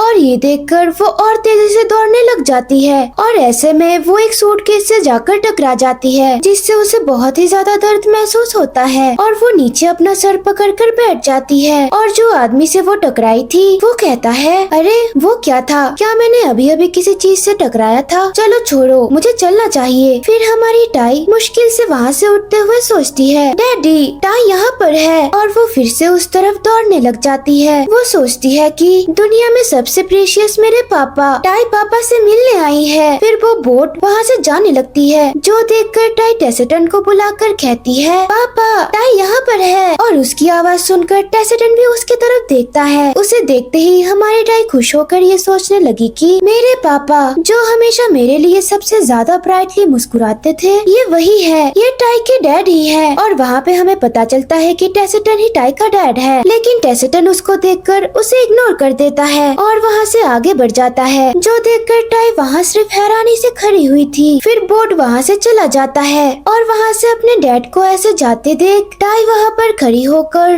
बहुत ही ज्यादा रोने लग जाती है। वेल गाइस, ये टाई के साथ सच में बुरा हुआ, पर इसमें टेसिटन की भी कोई गलती नहीं। उस टाइमलाइन पे तो टाई पैदा ही नहीं हुई थी। एनीवेज, और सीन वहीं पर कट हो जाता है और हम फिर से वेल को देखते हैं, जो अपने दिमाग के घोड़े दौड़ाते हुए ये कहता है कि ल्यूमिनन फैमिली का हेड यानी वेलेंटिस ल्यूमिनन, उसका किसी दूसरे औरत से पैदा होने वाले बच्चे की पॉसिबिलिटीज क्या है? जो सुनकर वो आदमी चिल्लाकर कहता है। क्या कहा? क्या बकवास कर रहे हो तुम? बिल्कुल नहीं, वो ऐसा आदमी बिल्कुल भी नहीं है। पूरा एम्पायर ये जानता है कि उन्होंने अपनी पूरी जिंदगी रिचर्ड के सेंटेस से लव करते हुए बिताया है। जो बातें सुनकर बेस्टो सोचता है, सेंटेस एलिनोरा, वो औरत जिसके बारे में कहा जाता है कि वो हिस्ट्री की सबसे शक्तिशाली होली पावर का इस्तेमाल किया करती है। वैलेंटिस ल्यूमिनन और उसकी लव स्टोरी भी बहुत ही ज्यादा मशहूर है और 4 बच्चों के साथ ये कोई भी समझ सकता है कि उनका मैरिज लाइफ बहुत अच्छा था। और उस आदमी की बात सुनकर वेल गुस्से से कहता है, क्या रिडिकुलस बात है, किसी को नहीं पता कि एक पति पत्नी के बीच असल में क्या होता है, जैसे कि मेरे धोखेबाज पति को जहर देकर मार दो। तुम्हें क्या लगता है ये सब रिक्वेस्ट सबसे ज्यादा कौन करता है? सबके सामने वो एक परफेक्ट प्यार करने वाला कपल बनने का नाटक करते हैं, एक दूसरे के हाथ में हाथ डालकर मुस्कुराते हैं जैसे कोई प्रॉब्लम ही ना हो। लेकिन मैंने बहुत सारे नोवल लोगों को बंद दरवाजे के पीछे एक दूसरे को मारने की साजिश करते देखा है। अगर उस फैमिली का कोई नाजायज बच्चा है तो शायद ये बात भी सेंस बनाती है कि सेंटेस एलिनोरा के साथ वो इंसिडेंट क्यों हुई थी। पर तभी उसके कुछ कहने से पहले ही वहाँ पर ओल्ड मैन नॉर्डिक्स दौड़कर आते हुए बेस्टो और वेल को चिल्लाकर बुलाते हैं। वो उनसे पैनिक करते हुए कहते हैं कि कमांडर वो गायब हो गई है। और जो बात सुनकर तो वो दोनों शॉक हो जाते हैं और वो तीनों पूरे शहर में टाई को ढूंढने लग जाते हैं। और ग्रैंडपा नॉर्डिक्स टाई के बारे में लोगों से पूछताछ कर रहे हैं। फिर ग्रैंडपा नॉर्डिक्स बेस्टो को बुलाकर कहता है, बेस्टो, किसी ने कहा है कि उन्होंने बंदरगाह के पास एक बच्ची को चलते हुए देखा है। जो सुनकर बेस्टो शॉक होकर कहता है, क्या समंदर के पास? वो अकेली क्यों है? मुझे उसे कमरे में अकेला नहीं छोड़ना चाहिए था। और वेल ग्रैंडपा की बात सुनकर जल्दी से वहाँ पर जाने लगता है और बेस्टो को भी वहाँ पर जल्दी से चलने के लिए बोलता है। वेल दौड़ते हुए कहता है, कुछ नहीं हुआ होगा उसे, वो बिल्कुल ठीक होगी। और मन में कहता है, मैं इतनी बड़ी बेवकूफी कैसे कर सकता हूँ, एक 4 साल की बच्ची को अकेला छोड़ दिया। प्लीज गॉड, बस वो सुरक्षित हो। फिर हम देखते हैं वो तीनों बंदरगाह पे पहुँच चुके थे और उन्हें वहाँ टाई दिख भी जाती है और टाई तो वहाँ पर पड़ी हुई थी, जिसे ऐसा देखकर बेस्टो, वेल और ग्रैंडपा नॉर्डिक्स बहुत ही ज्यादा पैनिक में आ चुके थे और वो लोग टाई को पुकारते हैं। और हमारी टाई वहाँ जमीन पर बहुत बुरी तरीके से रो रही थी। टाई को ब्लैकी की पहली वाली बात याद आती है जब उसने कहा था, यहाँ पर रहने वाले तुम्हारे पापा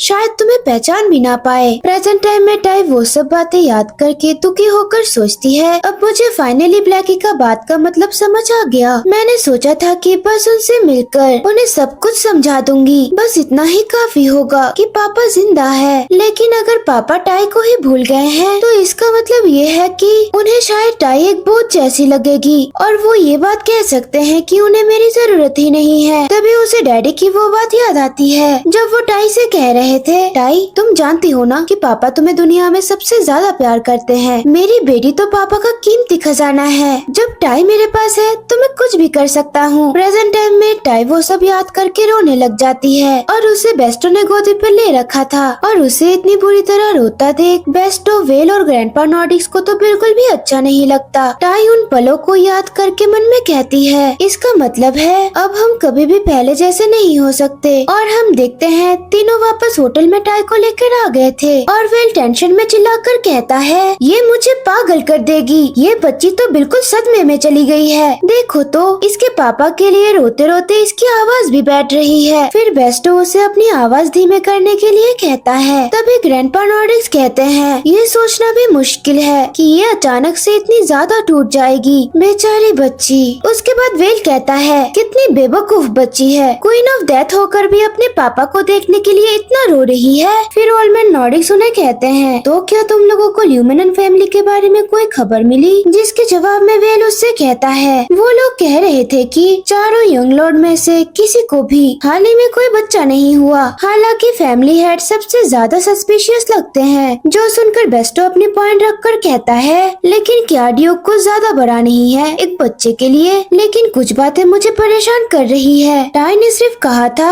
वो सिर्फ अपने पापा के साथ रहती है, लेकिन ड्यूक ल्यूमिनन तो कभी भी अपने लोगों के नजरों से गायब नहीं हुए। वैसे भी वैलेंटिस ल्यूमिनन इस समय मैजिक स्टोन कंपेरिजन में हिस्सा ले रहे हैं, तो वो महीनों तक बैटलफील्ड में बिजी रहते हैं। तभी वेल कहता है, और टाई ने ये भी कहा था कि वो उसे याद नहीं कर पा रहा क्योंकि उन पर यादें मिटाने वाला मैजिक किया गया था। लेकिन पूरे एम्पायर में ऐसा कौन होगा जो ल्यूमिनन फैमिली की हेड के यादों के साथ छेड़छाड़ करने की हिम्मत करे? इस हिसाब से मुझे नहीं लगता है कि हमें अंधविश्वास के साथ मान लेना चाहिए कि उस उसके पिता वही सबसे शक्तिशाली होली नाइट है। और ये सब डिस्कस करते करते उन लोगों का दिमाग खराब होने लग जाता है। उसके बाद ग्रैंडपा नॉर्डिक्स कहते हैं, जो भी हो, मुझे नहीं लगता कि हमें बस इस चीज पे कायम रहना चाहिए कि बच्ची का पिता स्ट्रॉन्गेस्ट होली नाइट है। तभी वेल कहता है, मुझे तो लगता है कि किम युंगसू भी उसका दूसरा नाम है। जो सुनकर ग्रैंडपा नॉर्डिक्स कहते हैं, बच्ची बहुत तेज है, मुझे यकीन है कि वो झूठ नहीं बोल रही, लेकिन ये भी सच है कि हमारे पास कोई इंफॉर्मेशन या पक्का सबूत नहीं है। जब बच्ची थोड़ी शांत हो जाए तब हम उससे उसके डैड के बारे में और डिटेल से पूछेंगे। फिर पेस्टो सैड होकर कुछ देर पहले के बारे में याद करते हैं जब वो बहुत ज्यादा रो रही थी। उसके बाद वेल अचानक से ये कहता है कि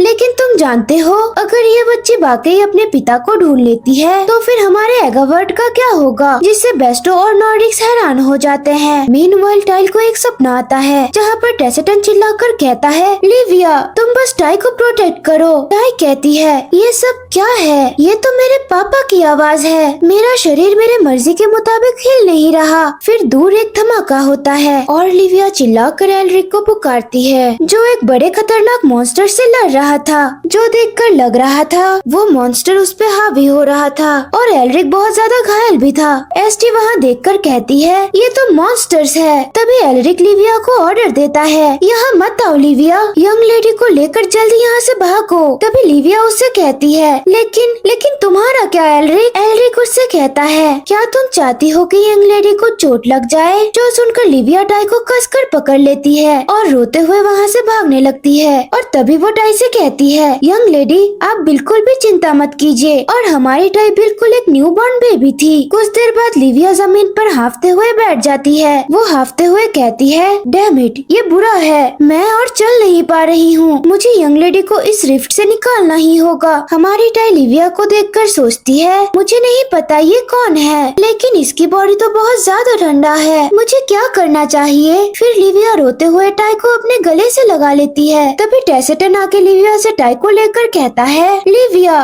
तुम कब पॉइजन हो गई थी? टाई टेसेटन को वहाँ पर देखकर सोचती है, ये तो पापा है। फिर लिविया टेसेटन को कहती है, कमांडर मुझे माफ कीजिएगा, मैंने वादा किया था कि मैं जिम्मेदारी लूंगी। फिर ये कहकर वो जमीन पर गिर जाती है। तभी लिविया कहती है, क्या एल्रिक भी मारा गया? जिसके जवाब में टेसेटन कुछ भी नहीं कह पाता। फिर लिविया कहती है, सब ठीक है, हमारी चिंता मत कीजिए, बस यहाँ से निकल जाइए। सच कहूँ तो ये काफी अमेजिंग बात है कि मैं यहाँ तक आ सकी। जो पहले पिछले गली में सुअरों का गला काटता था, वही कमांडर के साथ बैटलफील्ड में लड़ता रहा। सिर्फ मैं ही नहीं, सबने शायद ऐसा ही महसूस किया होगा कैप्टन। बेस्टो, एल्रिक, विक्टर, सब लोग। मैं सच में यंग लेडी को चलते हुए देखना चाहती थी। यंग लेडी प्लीज हमेशा हेल्दी रहिएगा और कमांडर के साथ बहुत मुस्कुराइएगा हमेशा। और ये कहकर लिविया ने अपना दम तोड़ दिया था। उसके बाद टेसेटन वहाँ से टाई को लेकर उठता है और आगे बढ़ते हुए टाई को कहता है, सब ठीक है टाई, सब ठीक है, हम यहाँ से बाहर निकल जाएंगे।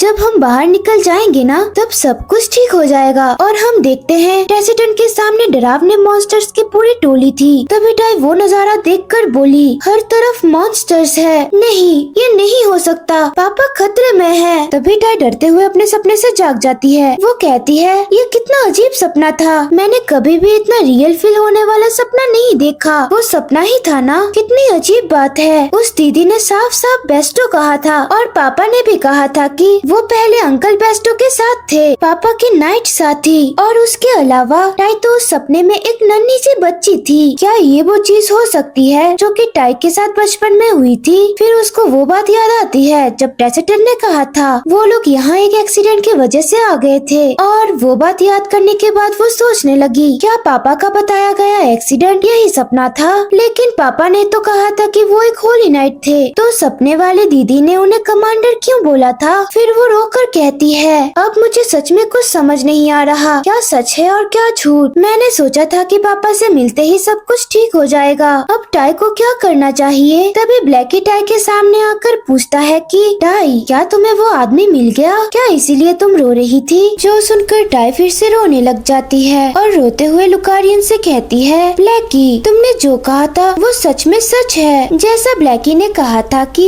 डैडी पूरी तरह टाई को भूल चुके हैं और मुझ में ये हिम्मत नहीं रही कि मैं उनको बता सकूं कि मैं असल में उनकी बेटी हूँ, लेकिन मैं क्या करूँ। और लुकारियन तो टाई का आंसू पोंछ रहा था। तभी एस्टी उसको गले लगाकर कहती है, फिर भी मुझे पापा की बहुत याद आ रही है, क्योंकि टाई पापा से बहुत बहुत ज्यादा प्यार करती है। एस्टी को इतनी बुरी तरीके से रोता देख लुकारियन सोचता है, ये कितना अजीब है। जब मैं उस दुनिया में सो रहा था, मैंने तुम्हें और उस आदमी को आहिस्ते से हंसते हुए सुन पा रहा था। जब मैं तुम्हें हंसता हुआ सुनता था, मुझे बहुत अच्छा लगता था, और जिन दिनों तुम रोती थी, मेरा भी दिल भारी हो जाता था। नहीं, सच कहूँ तो ऐसा लगता था कि पूरी दुनिया टूट रही हो। इसीलिए उस दिन भी चाहे कुछ भी हो जाए, तुम्हारे आंसू रोकने के लिए मैं यहाँ आया था। फिर वो टाई से कहता है, एस्टी मेरी बात सुनो, इस दुनिया में एक चीज होती है जिसे लॉ ऑफ फेथ रिग्रेशन कहते हैं। जो सुनकर टाई डम्फाउंडेड होकर कहती है, फेथ, पर वो क्या है? तभी लुकारियन उसे एक्सप्लेन करता है, इसका मतलब है जो होना है वो होकर ही रहेगा, चाहे तुम कितनी भी बार जिंदगी दोबारा जियो। ज्यादातर इंसान आखिर में वही पहले वाली किस्मत रिपीट करते हैं। क्या तुम्हें समझ आया? तो फिर चाहे वजह कुछ भी हो, वो आदमी। तभी टाई उसे रोककर कहती है, क्या तुम कह रहे हो कि पापा फिर से गुजोंगनो डिस्ट्रिक्ट में पहुंच जाएंगे? फिर वो सोचती है, वो हादसा। ब्लैकी कह रहा है कि वो चीज फिर से पापा के साथ होगा। टाई कहती है, मैं उसे रोकूंगी, और मन में कहती है, अब जबकि पापा पहले वाले पापा नहीं रहे, लेकिन अगर पापा फिर से साउथ कोरिया चले जाएंगे तो वो मेरी वजह से इतना सफर नहीं करेंगे। तब वो उन दिनों के बारे में याद करने लग जाती है जब वो गुजोंगनो में थी, जहाँ पर कुछ लेडीज टाई को देखकर बातें करने लग जाते हैं कि अगर वो जवान आदमी अकेला होता तो शायद इतना दुख नहीं झेलता। फिर दूसरी लेडी कहती है, अगर वो बच्ची को दूर भेज देता तो भी ये स्ट्रेंज नहीं होता, लेकिन वो लड़का वाकई बहुत जिम्मेदार आदमी है। और उन लोगों की बातें सुन के पड़ोस वाली दादी उन लोगों को डांटने लगती है, तुम लोग फिर से किसी और के मामले में गॉसिप कर रहे हो। अगर कुछ अच्छा नहीं बोल सकते तो बस अपना मुंह बंद रखो, समझ गई? और उनकी डांट सुनकर वो दोनों औरत वहाँ से रफू चक्कर हो जाती है। लेकिन हमारी टाई को वो बातें सुनकर बहुत ही अनकंफर्टेबल और बुरा लगा था। प्रेजेंट टाइम में वो सब बातें याद करने के बाद वो सोचती है, अगर टाई वहाँ नहीं होती तो वो उन तकलीफों से नहीं गुजरते, और ना ही वो हमेशा के लिए मुझे छोड़कर चले जाते। फिर हमारी टाई डिसाइड करती है, यहाँ पापा के होम टाउन में मैं जरूर उन्हें 100 साल तक जीने वाले बुढ़े दादाजी बनाकर ही रहूंगी। और टाई की बात सुनकर लुकारियन स्माइल करते हुए उससे कहता है, हाँ बिल्कुल, अगर बात तुम्हारी है तो तुम ये जरूर कर सकती हो। फिर दरवाजा नॉक करते हुए वेल उसे बुलाकर कहता है, शॉर्टी, क्या तुम्हारा रोना खत्म हो गया? और उसकी आवाज सुनकर लुकारियन फिर से लॉकेट में ट्रांसफॉर्म हो गया था। टाई उससे कहती है, बिग ब्रदर वेल। फिर वो तीनों झट से दरवाजा खोलते हैं और वेल उससे पूछता है, क्या तुम्हें लगता है कि तुम कुछ खा सकती हो? फिर बेस्टो कहता है, अगर तुम्हें मुश्किल हो रही हो तब भी तुम्हें खाना पड़ेगा। ग्रैंडपा नॉर्डिक्स भी कहते हैं, बिल्कुल, ऐसा करने से ही तुम्हारी ताकत फिर से वापस आएगी। और टाई, मुझे तुमसे कुछ पूछना है, ये ठीक रहेगा ना? टाई उनसे कहती है, आपको क्या पूछना है? फिर सीन डिनर टेबल पर शिफ्ट होता है और ग्रैंडपा नॉर्डिक्स उससे कहते हैं, सबसे पहले हमें कुछ स्पेसिफिक बातें जाननी होगी ताकि हम तुम्हारे पापा को ढूंढ सके। तुम्हारे पापा दिखने में कैसे हैं टाई? और वो जगह जहाँ तुम दोनों पहले एक साथ रहते थे। जो सुनकर टाई कहती है, क्यों? वो क्यों चाहिए? जिसके जवाब में बेस्टो उससे कहता है, हम तुम्हारे पापा को ढूंढना चाहते हैं, लेकिन हमारे पास जानकारी की कमी है। फिर टाई शॉक होकर बोली, क्या कहा? पापा की इंफॉर्मेशन की कमी? और मन में कहती है, अब सोचती हूँ तो मैंने सिर्फ उन्हें पापा का नाम ही बताया था। फिर टाई उन्हें कहती है, एक्चुअली में टाई पापा के साथ गुजोंगनो डिस्ट्रिक्ट पे रहती थी, और गुजोंगनो का नाम सुनकर वो तीनों कुछ प्रोसेस नहीं कर पाते। फिर वेल कंफ्यूज होकर कहता है, क्या कहा? ये कैसी जगह है? तभी बेस्टो कहता है, टाई, क्या कहा तुमने? गुजोंगनो डिस्ट्रिक्ट? और ओल्ड मैन नॉर्डिक्स को तो कुछ समझ ही नहीं आ रहा था। तभी टाई कहती है, हाँ mister Bairstow, big brother well और ग्रैंडपा नॉर्डिक्स उस जगह को नहीं जानते। गुजोंगनो में फेमस प्लेस है, और एक जगह में तो बहुत सारे पपीज भी होते हैं। वहाँ उस सुपरमार्केट के ट्विस्टेड डोनट बहुत ही ज्यादा टेस्टी होते हैं, और पुराने स्टाइल का फ्राइड चिकन भी बहुत ही यमी होता है। तो पापा एक बहुत ही स्ट्रॉन्ग होली नाइट थे, लेकिन अचानक वो मेरे साथ साउथ कोरिया चले गए। और ये भी देखिए, ये मेरा बैग है, यहाँ पर लिखा है हैंडमेड किंडरगार्टन। इस बैग को लेकर मैं गुजोंगनो में किंडरगार्टन में जाती थी। जो सुनकर बेस्टो शॉक होकर कहता है, तो वो कोई डिजाइन नहीं था बल्कि लेटर्स थे। उसके बाद वेल कहता है, ग्रैंडपा नॉर्डिक्स बिल्कुल सही कह रहे थे, लगता है ये सच बोल रही है, लेकिन जितना ज्यादा मैं सुन रहा हूँ उतना ही सब कुछ उलझता जा रहा है। और वेल की बातें सुनकर टाई कहती है टाई झूठ नहीं बोल रही, जिसके जवाब में वेल कहता है हाँ मैं वही कह रहा हूँ। ठीक है, तो हम इसी तरीके से फिलहाल आगे बढ़ेंगे। चलो कैप्टन चलते हैं और होली नाइट हेडक्वार्टर्स जाके देखते हैं। तुम्हें यकीन है ना कि तुम्हारे पापा यहीं पर है और गुजोंगनू में नहीं है ना? जिसके जवाब में टाई कहती है हाँ मुझे पक्का पता है, मेरे पापा यही है। और मन में कहती है क्योंकि मैंने उन्हें कुछ देर पहले ही देखा था। फिर वेल थोड़ा सीरियस होकर उससे कहता है तो शॉर्टी, अगर तुम्हें तुम्हारे पापा मिल गए तो क्या तुम मेगावर्ड मर्सनरी ग्रुप छोड़ दोगी? जो एकदम से सुनकर वो थोड़ा हैरान हो जाती है। तब हम कुछ देर पहले का सीन देखते हैं जब वेल बेस्टो और ग्रैंडपा नॉर्डिक से कह रहा था कि मैं ये कहना चाहता हूँ कि अगर शॉर्टी को अपने पापा मिल गए तो क्या मेगावर्ड मर्सनरी ग्रुप बिखर जाएगी? जिसके जवाब में बेस्टो कहता है हाँ मतलब ऐसा होने का हाई चांस तो है। और मन में सोचता है उसके बाद मेरा ख्याल है कि मैं फिर से एक भटकते हुए मर्सिनरी की जिंदगी जीने लगूंगा। तब बेस्टो ग्रैंडपा नॉर्डिक्स से पूछते हैं नॉर्डिक्स अब क्या करेंगे? जिसके जवाब में वो कहते हैं मैं असल में मर्सिनरी बनना ही नहीं चाहता था, इसीलिए शायद मैं टबरना इलाके के गेट में वापस चला जाऊंगा। तभी वेल कहता है मैं ये मंजूर नहीं कर सकता, उसके पापा को ढूंढना और शॉर्टी का कैप्टन रहना ये दोनों अलग बात है। अगर वो कहती है कि मर भी जाए तो पापा से अलग नहीं होगी तो हम उसके पापा से कह देंगे कि वो भी एवेगर्ड मर्सिनरी में शामिल हो जाए। फिर वो मन में कहता है मैं ये मौका खोना नहीं चाहता। फिर वो उनसे कहता है मैं चुटकी से काम करने को नहीं कह रहा। तुम्हें लगता है कि डार्क मेजिस कोई आम बात है? वो सिर्फ मौजूद रह के ही एक लेजेंड बन चुकी है। अगर चुटकी हमारी कैप्टन बनी रहे तो हम मर्सिनरी कॉर्प्स को और बढ़ा सकते हैं और शायद नंबर रैंक तक भी पहुंच सकते हैं। फिर तो बच्ची और उसके पापा की रक्षा करना और भी ज्यादा आसान हो जाएगा, है ना? फिर बेस्टो कहता है तुम्हारी बात में दम है, लेकिन इतना आसान नहीं। सबसे बड़ी बात मर्सिनरी का काम खतरनाक होता है। अगर मैं उस बच्ची का पिता होता तो मैं इसके खिलाफ होता। तभी वेल मन में कहता है मुझे पता है, मुझे सब पता है, लेकिन मुझे एवेगर्ड मर्सिनरी की जरूरत है जहाँ पर क्वीन ऑफ डेथ है, क्योंकि मैं दोबारा पहले की तरह बेकार बन के नहीं जीना चाहता। तभी प्रेजेंट टाइम में टाई उससे कहती है टाई एवेगर्ड मर्सिनरी गिल्ड नहीं छोड़ेगी। और मन में कहती है अगर टाई चाहती है कि पापा 100 साल तक जिए तो क्वीन ऑफ डेथ वाली टाई की एवेगर्ड मर्सिनरी को पापा को ढूंढना होगा और उन्हें प्रोटेक्ट भी करना होगा। उसके बाद टाई डिसाइड कर लेती है अब टाई पापा पर निर्भर रहना छोड़कर इंडिपेंडेंट बनेगी। टाई की बात सुनकर बेस्टो और ग्रैंडपा नॉर्डिक शॉक होकर बोले क्या कहा? इंडिपेंडेंट? और उसकी बात सुनकर वेल भी हैरान हो जाता है। फिर बेस्टो टाई से पूछता है इसका मतलब क्या है टाई? ओल्ड मैन नॉर्डिक्स भी कहते हैं क्या तुम्हारा मतलब ये है कि तुम अपने पापा को ढूंढना छोड़ दोगी? तभी टाई उन्हें मना करते हुए कहती है नहीं, मुझे पापा को तो ढूंढना ही है, लेकिन उन्हें ढूंढने के बाद मैं पहले की तरह उन्हें मेरी देखभाल करने के लिए जिद नहीं करूंगी। और जो सुनकर बेस्टो बिल्कुल टाई को हैरान होकर देखता रहता है। तभी टाई पिछले वर्ल्ड की दादी की तरह कहती है अब से मैं अपनी जिंदगी खुद जीऊंगी, मैं हमेशा डैडी के ऊपर निर्भर नहीं रह सकती हूँ ना। तभी बेस्टो उससे कहता है पर टाई तुम तो बस 4 साल की हो। लेकिन तभी वेल उसे टोक कर एक्साइटेड होकर कहता है बिल्कुल 4 साल की उम्र इंडिपेंडेंट होने के लिए बिल्कुल काफी है। मैं तो 2 साल की उम्र से बिना माँ बाप के बड़ा हुआ हूँ शॉर्टी।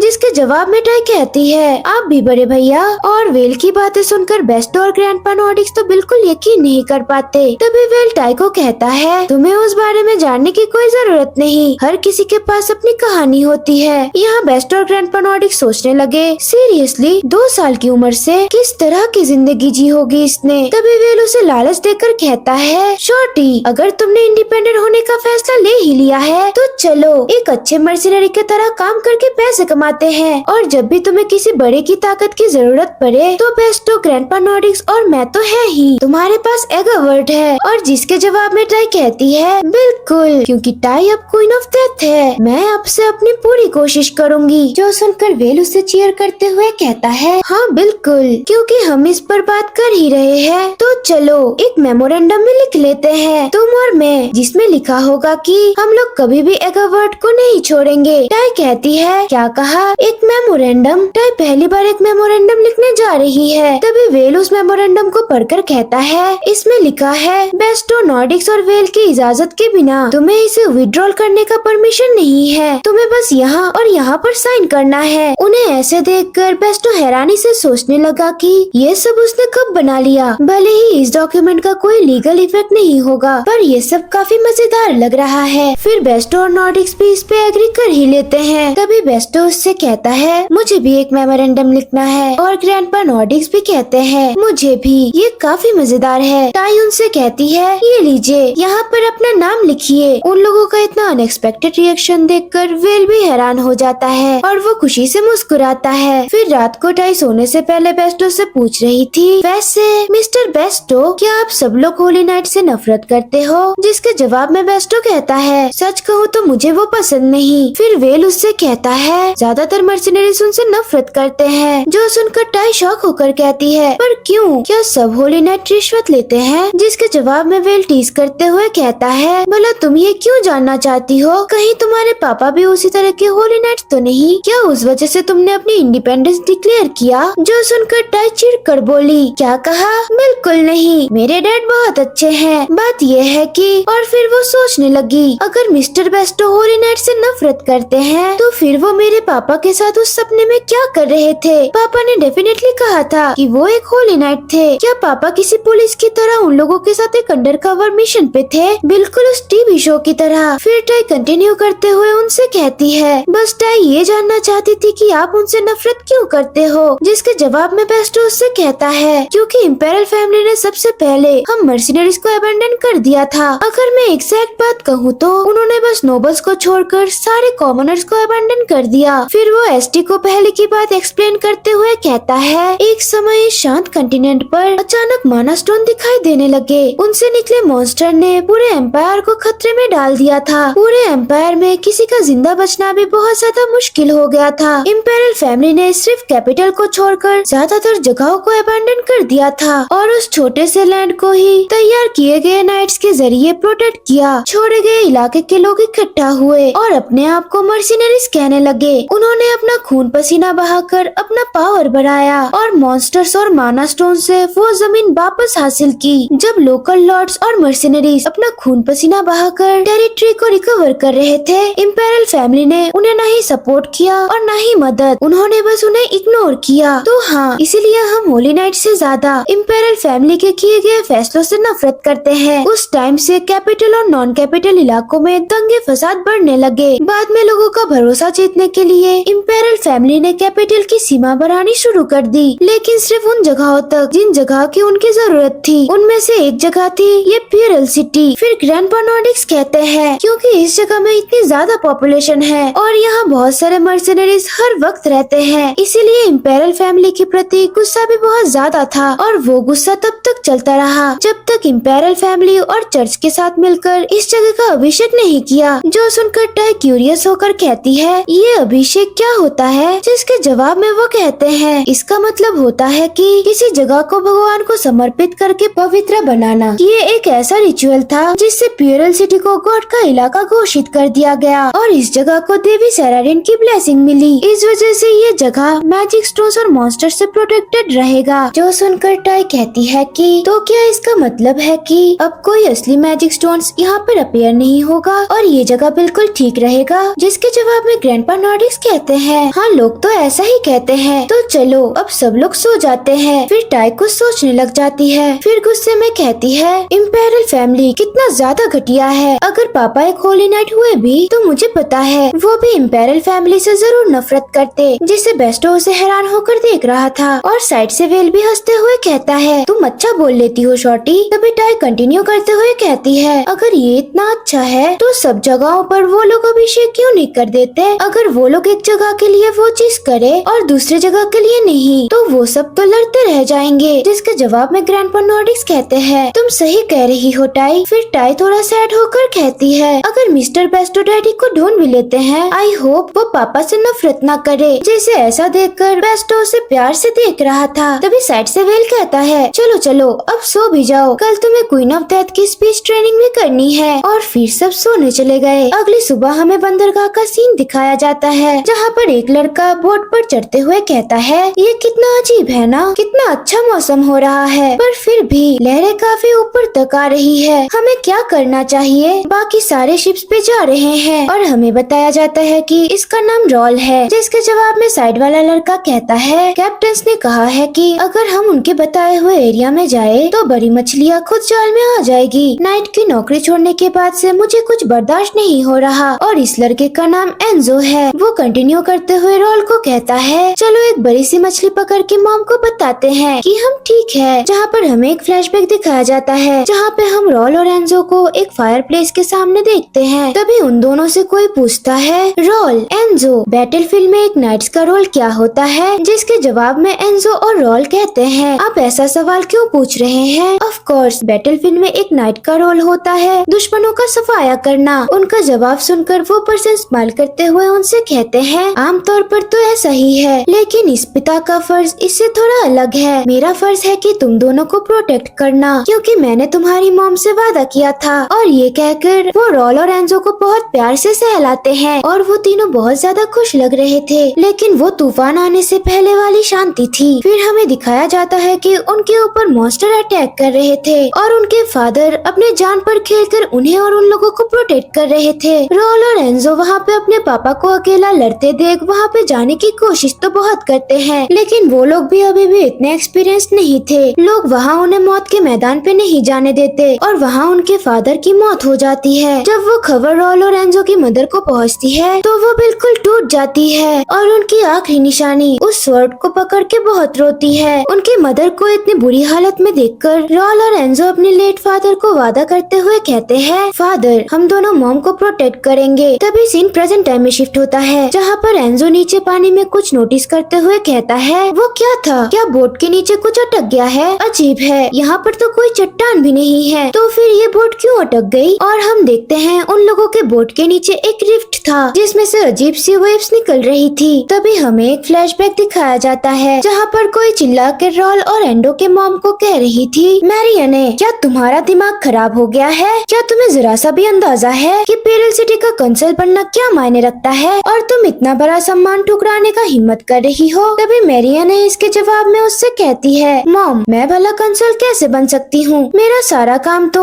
मैंने सिर्फ फैमिली के छोटे मोटे एडमिनिस्ट्रेटिव काम संभालने में ही लगाया था। मैरियने की मॉम उससे गुस्से से कहती है, तो तुम कहना क्या चाहती हो? क्या तुम जिंदगी भर इसी कमरे में खुद को बंद करके रखोगी? देखो तुम्हारे इस बर्ताव का रॉल और एंजो पे क्या असर हो रहा है। जो अचानक से सुनकर मैरियने शॉक हो जाती है और वो कंटिन्यू करते हुए कहती है, रॉल बुरे लोगों के साथ घूमने लगा है और एंजो ने तो 3 दिनों से कुछ भी नहीं खाया। वो तुम्हारे ही राह में चल रहे हैं। उन्होंने बहुत ही छोटी उम्र में उस पिता को खो दिया जिसे वो सबसे ज्यादा मानते थे। तुम इस तरह टूट नहीं सकती मैरियने, तुम्हें खुद को संभालना होगा। रॉल और एंजो के पास बस एक तुम ही हो, एक पेरेंट्स के तौर पर। और जो सुन के मैरियने बुरी तरीके से रोने लग जाती है। तभी हमें प्रेजेंट टाइम में प्योरल सिटी का एडमिनिस्ट्रेशन ब्यूरो दिखाया जाता है जहाँ पर मैरियने अपने काम पर फिर से लौट आई थी और हमें बताया जाता है इसका पूरा नाम मैरियने वेवरिल है, जो कि यंग मार्चियोने सोवरल के नाम से भी जानी जाती है और वो प्योरल सिटी की कंसोल है। तभी मैरियने कुछ टाइम पहले की बातों को याद करने लग जाती है जब एक पर्सन उससे कह रहा था कि प्योरल सिटी में अभी तक कोई ऐसी इशू नहीं हो रही है जिसे तुरंत आपको ध्यान देने की जरूरत हो। इम्पेरियल फैमिली और ऑर्डर किए गए अभिषेक के लिए लोगों का डर अभी शांत हो चुका है। आपको बस इम्पेरियल फैमिली के साथ कांटेक्ट बनाए रखने पर ध्यान देना है। तभी उन बातों को याद करके मैरियने सोचने लगी कि वो असल में मुझे एक नाम की कंसोल बनने को कह रहे हैं, एक पपेट जो कि उस कुर्सी को गर्म रख सके। लेकिन मैंने अपने बेटों के लिए स्ट्रॉन्ग रहने का फैसला ले लिया है। और वैसे भी प्योरल सिटी आने के बाद से ट्विंस ने फिर से खुलकर बात करना शुरू कर दिया है। वो दोनों साथ में शहर की रौनक भरी सड़कों पर घूमते हैं और उन्होंने तो फिर से अपने अपने तलवार भी उठा लिया है। वही ट्रेनिंग दोबारा शुरू कर दी है जिसे दोनों ने एक टाइम पर छोड़ दिया था। और वो दोनों तो अक्सर लोकल बोट पे सवारी भी करते हैं और लौटकर समुद्र में हुए गए रोमांचक एडवेंचर की कहानियाँ मुझे आकर एक्साइटेड होकर सुनाते हैं। अगर सब कुछ हमेशा के लिए ऐसा ही रह सके तो ये कितना अच्छा रहेगा ना। तभी उसने एक आवाज सुनी। वो जब पीछे मुड़कर देखती है तो बाहर बहुत तेज बारिश हो रही थी और हमें दिखाया जाता है लोग पैनिक करते हुए कहते हैं, उधर देखो वो चीज, ये तो माना स्टोन है ना। हे भगवान, समुद्र से एक माना स्टोन निकल आया है, सब लोग भागो, जल्दी निकलो यहाँ से। और उस माना स्टोन को देखकर बेस्टो, वेल, ग्रैंडपा नॉर्डिक्स और एसटी की तो हालत ही खराब हो जाती है। तभी उस माना स्टोन को देखकर टाई कंफ्यूज होकर ग्रैंडपा नॉर्डिक्स से कहती है, ग्रैंडपा, क्या उस अभिषेक का असर खत्म हो गया? और जो सुनकर ग्रैंडपा नॉर्डिक्स भी परेशान होते हुए उससे कहते हैं, ये भला कैसे मुमकिन है। तभी वो सीन वहीं पर कट हो जाता है और हम देखते हैं एक आदमी पैनिक में चिल्लाकर मर्सिनरीज को कहता कहता है क्या वाकई कोई भी आगे बढ़ने को तैयार नहीं है। जैसे ही सूरज डूब जाएगा मॉन्स्टर्स की टोली शहर पर टूट पड़ेगी। तभी वहाँ पर मैरियाने भी दौड़कर आ जाती है और पीछे से उसका असिस्टेंट उससे कह रहा था कि कौंसल बहुत तेज बारिश हो रही है, आप अभी इस वक्त कहाँ जा रही है। तभी दौड़ते हुए मैरियाने ये सोचने लगी कि आज दोनों भाई समंदर में गए हुए थे और मेरे बच्चे अभी तक वापस नहीं लौटे। तभी वो देखती है एक मर्सिनरी चिल्लाकर कह रहा था मेरी बात सुनो, हमने कभी ये देखा या सुना नहीं कि कोई मैजिक स्टोन ऐसे समंदर से भी निकल सकता है। तुम चाहते हो कि हम बिना कुछ जाने उस समंदर में निकल पड़े, ये तो सीधा मौत को गले लगाना है। क्या तुम हमसे मरने को कह रहे हो। तभी उसकी बात सुनकर टीम मेंबर कहता है कैप्टन बिल्कुल सही कह रहे हैं, हम सिर्फ मदद के लिए अपनी जान दांव पे नहीं लगा सकते। तभी हम रूडी को देखते हैं जो इस सिचुएशन के लिए टेंशन में कहता है यार अब ये कौन सी मुसीबत है, मैंने ये सोचा नहीं था कि पर्ल सिटी में भी मुझे ये सब देखना पड़ेगा। तभी वो पर्सन फिर से रोडी को समझाते हुए कहता है रोडी ये तुम हो, एक मिनट, क्या तुमने नहीं कहा था कि ट्रेवेगा के मेंबर्स तुम्हारे रेस्टोरेंट पे रह रहे थे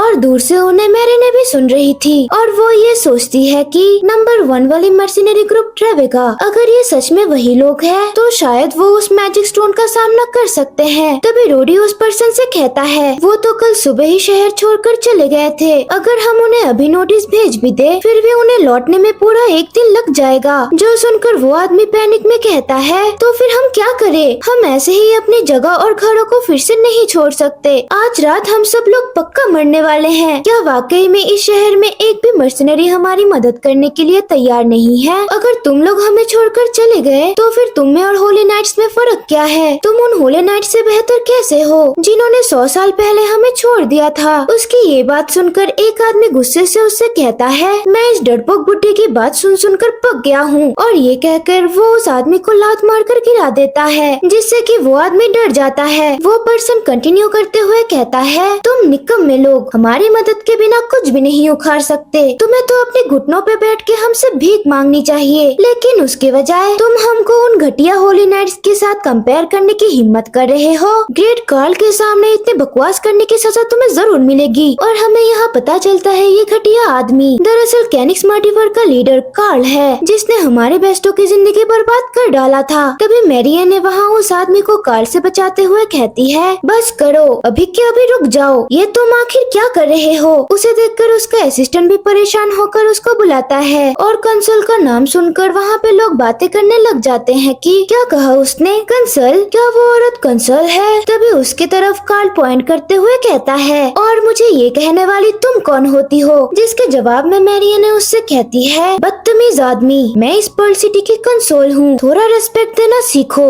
कंसोल का नाम सुनकर कार्ल उसका मजाक उड़ाते हुए कहता है क्या कहा तुमने कंसल, और तुम्हारे इस चेहरे को देखकर कंसोल तो छोड़ो, तुम किसी की मिस्ट्रेस के रूप में ज्यादा अच्छी लगोगी, क्यों है ना। तभी रूडी वहाँ किसी को देखकर चौंक जाता है और वो हमारा बेस्टो था जो कार्ल को एक जोरदार पंच मारता है जिससे कार्ल दूर जाकर जमीन पे गिर जाता है। और सच बताओ तो दोस्तों इस सीन को देखकर मेरे दिल को बहुत शांति मिली और जो देखकर कार्ल के टीम मेंबर्स तो डर जाते हैं। बेस्टो उसे गुस्से में कहता है मैं सोच ही रहा था कि तुमसे फिर से कब और कहाँ मुलाकात होगी हरामजादे। तभी बेस्टो को देखकर कार्ल शॉक होकर कहता है तुम यहाँ कैसे पहुँच गए, तुम तो पक्का। लेकिन उसके कुछ कहने से पहले ही वेल अपना डैगर कार्ल के गले में रखकर गुस्से से उससे कहता है कमीने, तुझे जरा सा भी अंदाजा है कि तेरे वजह से हम किस नरक से होकर गुजरे हैं। तेरे वजह से हमारे कैप्टन को अपनी पूरी दौलत उड़ानी पड़ी, सिर्फ तेरे छोड़े हुए कचरे को साफ करने के लिए हमें इतना कुछ झेलना पड़ा। तभी टाई उसे देखकर मन में कहती है तो ये है कार्ल, ये तो बहुत ही डरावना लग रहा है और ये तो देखने से ही बुरा आदमी लगता है। तभी पीछे से कोई मैरिने को ग्रीट करते हुए कहता है मैं आपको ग्रीट करता हूँ यंग मार्चियोनेस वोवरिल, और वो ग्रैंडपा नॉर्डिक्स थे। वोवरिल का नाम सुनकर वो आपस में बात करने लग जाते हैं कि क्या कहा वोवरिल, वही वोवरिल फैमिली, क्या वो एम्पायर के सबसे अमीर घरानों में से एक नहीं है। तभी नॉर्डिक्स मैरियाने से पूछते हैं माय लेडी आप इतनी बारिश में बाहर क्यों खड़ी है। जो सुनकर मैरियाने रोल और एंजो के बारे में सोचने लग जाती है। तभी रूडी मैरियाने से कहता है माय लेडी मैं इस हंगामे के लिए आपसे माफी चाहता हूँ, प्लीज आप अंदर चलिए। और वो लोग होटल के अंदर वापस जाने लगते हैं। फिर टाई बेस्टो को अंदर चलने के लिए बोलती है। तभी वेल कार्ल को फिर से धमका कर कहता है और तुम भागने की सोचना भी मत, यहीं खड़े रहना क्योंकि हमारे कैप्टन तुम्हें मार मार के ऐसे बना देंगे कि तुम अपनी शक्ल भी पहचान नहीं पाओगे, समझे? तब तुम्हें अपने जिंदा होने पे भी पछतावा होगा। और ये कह के वो लोग वहाँ से चले जाते हैं और कार्ल उन्हें गुस्से से जाते हुए देख रहा था। गाइस, आज के लिए बस इतना ही। मिलते हैं इसके नेक्स्ट एपिसोड में। Let me know your thoughts in the comment section below and या do like, subscribe and share this video with your friends.